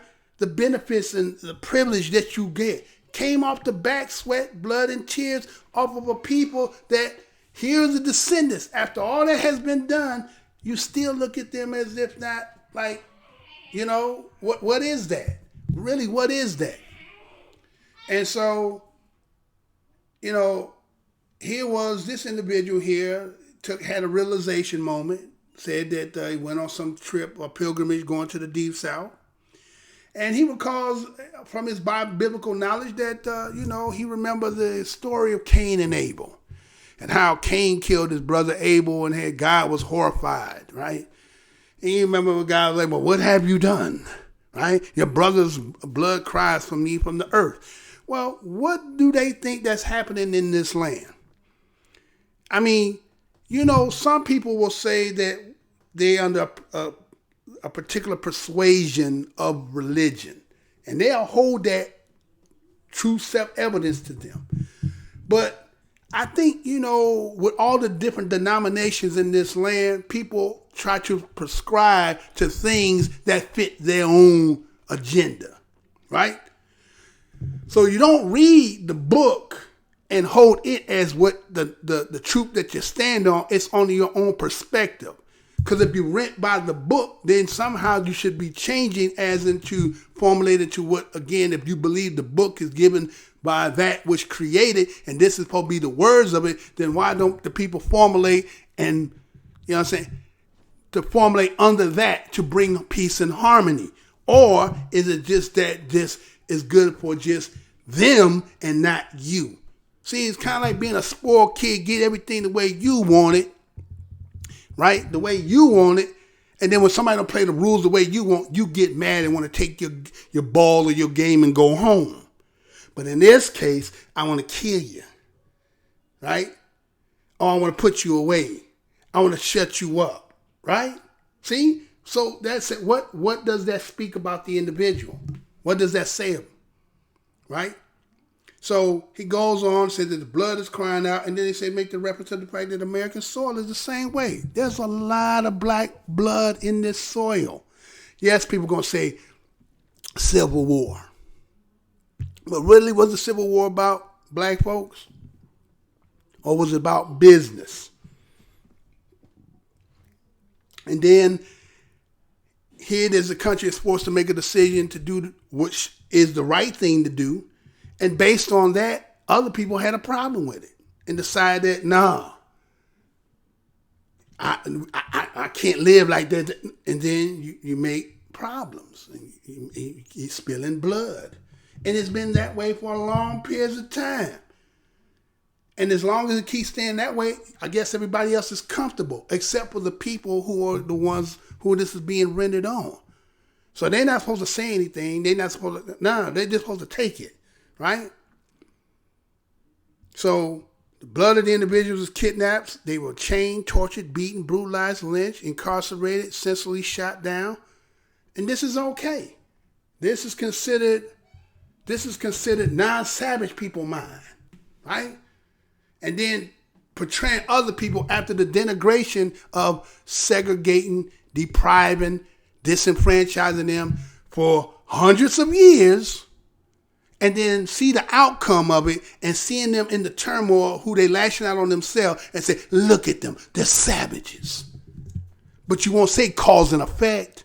You're not going to deal with the cause and effect. You're just going to say what the end result is now that you see it. But you don't want to look at the fact that what caused this, right? So that's the shame that blinds and makes one cannot see the wrongdoings, right? So what we do is we're going to suppress that slavery thing and that slavery talk.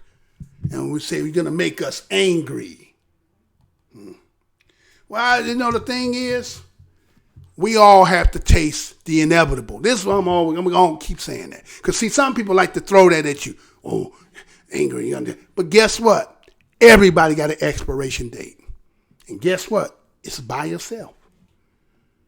And whatever you think you believe as to what you think is beyond after this, if you think you can stand with that, with right, what you think you talking about, I feel sorry for you, unless it ain't real.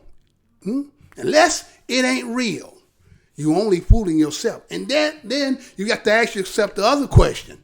You know how some people think that they can say, fuck it, I'm going to be on the other side because I already know what we're doing. So I'm just going to already worship that. And when he rules, I'll be good because we already was down with him. But you don't know the hand of the Creator. That's the hand of your people writing stuff. Matter of fact, that's Dante's Inferno writing about that. You don't know. See? And if you want to roll the dice with it, go ahead. Do it. Roll it. You the one got to be living in the inevitable of your choices. We just the byproduct of the choices that have been made. So take that one. All right, y'all. So if anybody wants to call in, it's 262-922-8755. Otherwise, you know what I'm going to do. Give them a minute or so. But I'm just saying, man, if you want to come in, you want to say that, man, that's fine. I mean, everybody entitled to their opinion. If you say that's what it is, and people want war and you gonna kill because everybody, hey, everybody that was before is already there. We on deck. May not be today, may be tomorrow, maybe next year, but you got an expiration date. Whether, somebody do it to you or it be done to you, we all got that. So when people be using that as that's their battering ram, okay, let's just say, all the people that say, let's take the earlier story earlier. We're talking about what happened with the transporting them on the train and taking them to Auschwitz. You killed all them people. But all them that got killed went first, but you came right behind them. Huh? All them that did what they did when they did to them then is there now. Or wherever that might be, wherever that is, wherever the transfer spirit goes, they all together right now. And you ever read that story of Lazarus about putting his fingertip? Could you just dip your finger in the cool water and tip the tip of my tongue? We don't know if that's real or not, right? You don't know if that's real or not. You just hope it ain't. And if that's what you're banking it on, you bank it on that. That's up to you. That's your choice. Freedom of choice is free will. You free willing to do that. So when you say that stuff, hey, everybody's susceptible to that. Even them that supposed to get angry, right? Let's take the Emmett Till story. Remember the one they did that and they come to find the woman and say, oh, he didn't do that. But they did what they did anyway, right? And he was gone before them. But they came behind him. Their expiration came too. You understand? So it's funny how people think, we're going to do this to you. But I'll be there. I'll be waiting on you when you get there. And remember this. If we the first on the planet, remember this. If we the first people on the planet, we got whatever the other side is, that's gonna be your hell. That's gonna be your hell. Your hell gonna be, since you hate niggas so much, maybe your hell gonna be a place where all niggas at. No, you can't see nothing but niggas all day. That might be your hell. Don't think you're going to be some place just sitting kicking with Satan and we're going to be talking about niggas and all. Your hell might just be all niggas, a place where all niggas at. Might be. You ever thought about that? Because you sure can't read the hand. And I sure would take everything that certain people done told you. I wouldn't take that. I would not take that. Because, see, that's what's happening. People are starting to read. People are starting to sift through and starting to expose a lot of the lies. So if that's what you hold in self-evidence as your truth, better go back and redo it again. Better take what Kyle Korver said. It's time for you to go back and look at this in another perspective and understand that you might just be wrong. Well, it's my show for today, y'all. This is Mr. Blows Your Mind, come with another thought-provoking show. And always keep it as what it is. It's the news. We just tell it like it is over here. We ain't out to hurt. Okay? We just do what it do. We don't add nothing. We don't take away and we don't add nothing. We just take it for what it is. So till tomorrow's next show. Peace, love, and hair grease and all that. But before I do all that, since, I got couple people up in here, why don't you let me hold something? Let me, before we get up out of here, let the brother hold a little something. And then to the next show. So until then, check this out right quick and we'll be back.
Portions of the following program may be unsuitable for younger or more sensitive viewers.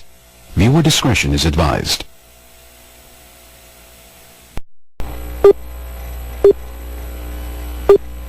Remember, the enemy has only images and illusions, behind which he hides his true motives. Destroy the image, and you will break the enemy. I'm here to tell you tonight that the businessmen, the mayor of this city, the police commissioner of this city, and everybody in the white power structure of this city must take a responsibility for everything. Can you feel it?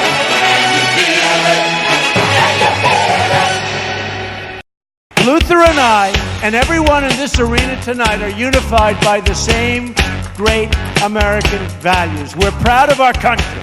We respect our flag.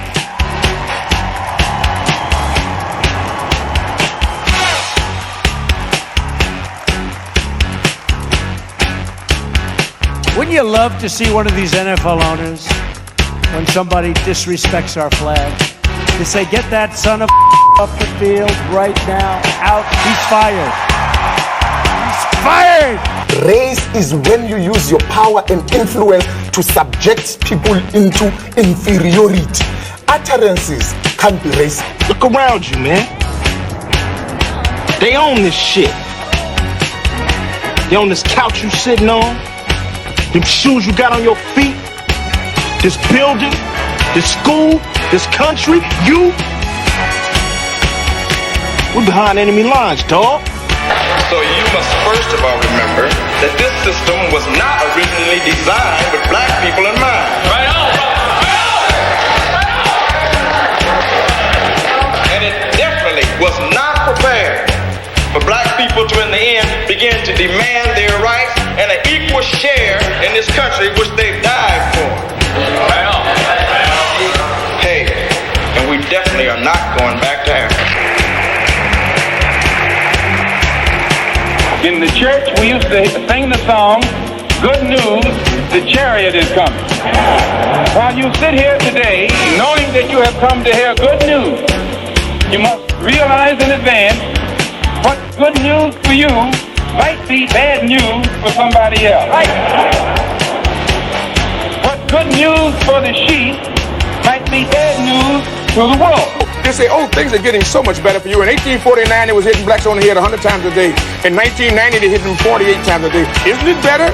Oh, it's got to be better. You're saved 52 blows. The only purpose of most black Americans on earth today is to destroy. I think that's noble. Italians love Italians, when Irish love Irish, but when a nigga loves a nigga, it's an unpardonable sin. They have blood in their hands.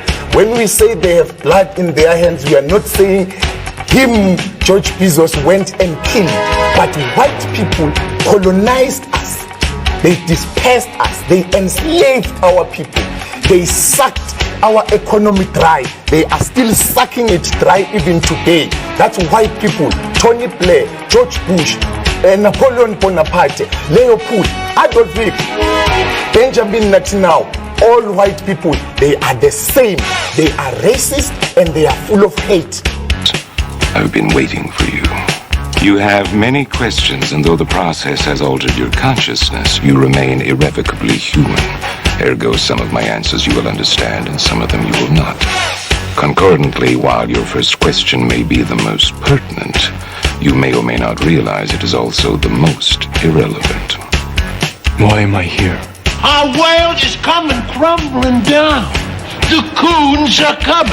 You got to understand that white America has an uncanny way of making the victim the victimizer. Excuse me, master, for putting my head in the way of your club. Not that your club is brutalizing my head and putting hickeys on it. My head got in the way of your free swing and broke your shiny stick, and I want to apologize for that. Your life is the sum of a remainder of an unbalanced equation inherent to the programming of the Matrix. You are the eventuality of an anomaly which, despite my sincerest efforts, I have been unable to eliminate from what is otherwise a harmony of mathematical precision. While it remains a burden assiduously avoided, it is not unexpected and thus not beyond a measure of control, which has led you inexorably here. There are more connections in the human body than there are stars in the galaxy.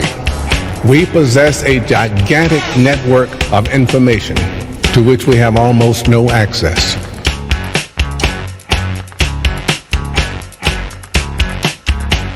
mathematics is older than you know. I prefer counting from the emergence of one integral anomaly to the emergence of the next, in which case this is the sixth version. 5 ones before me. 3. There are only 2 possible explanations. 5 ones before me. Either no one told me, or no one knows.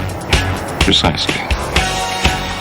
As you are undoubtedly gathering, the anomaly is systemic, creating fluctuations in even the most simplistic equations. Control me! I'm gonna smash you to kill you!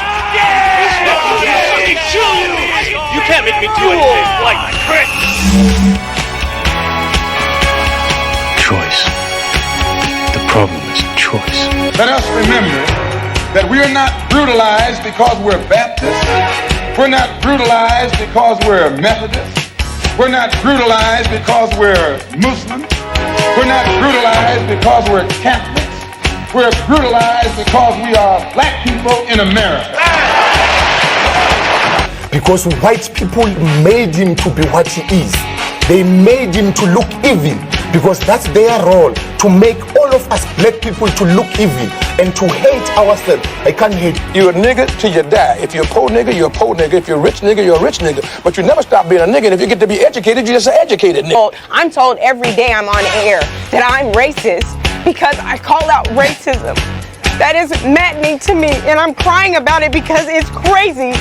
So the Honorable Elijah Muhammad is teaching you and I and trying to tell the white man to get this powder keg out of his house.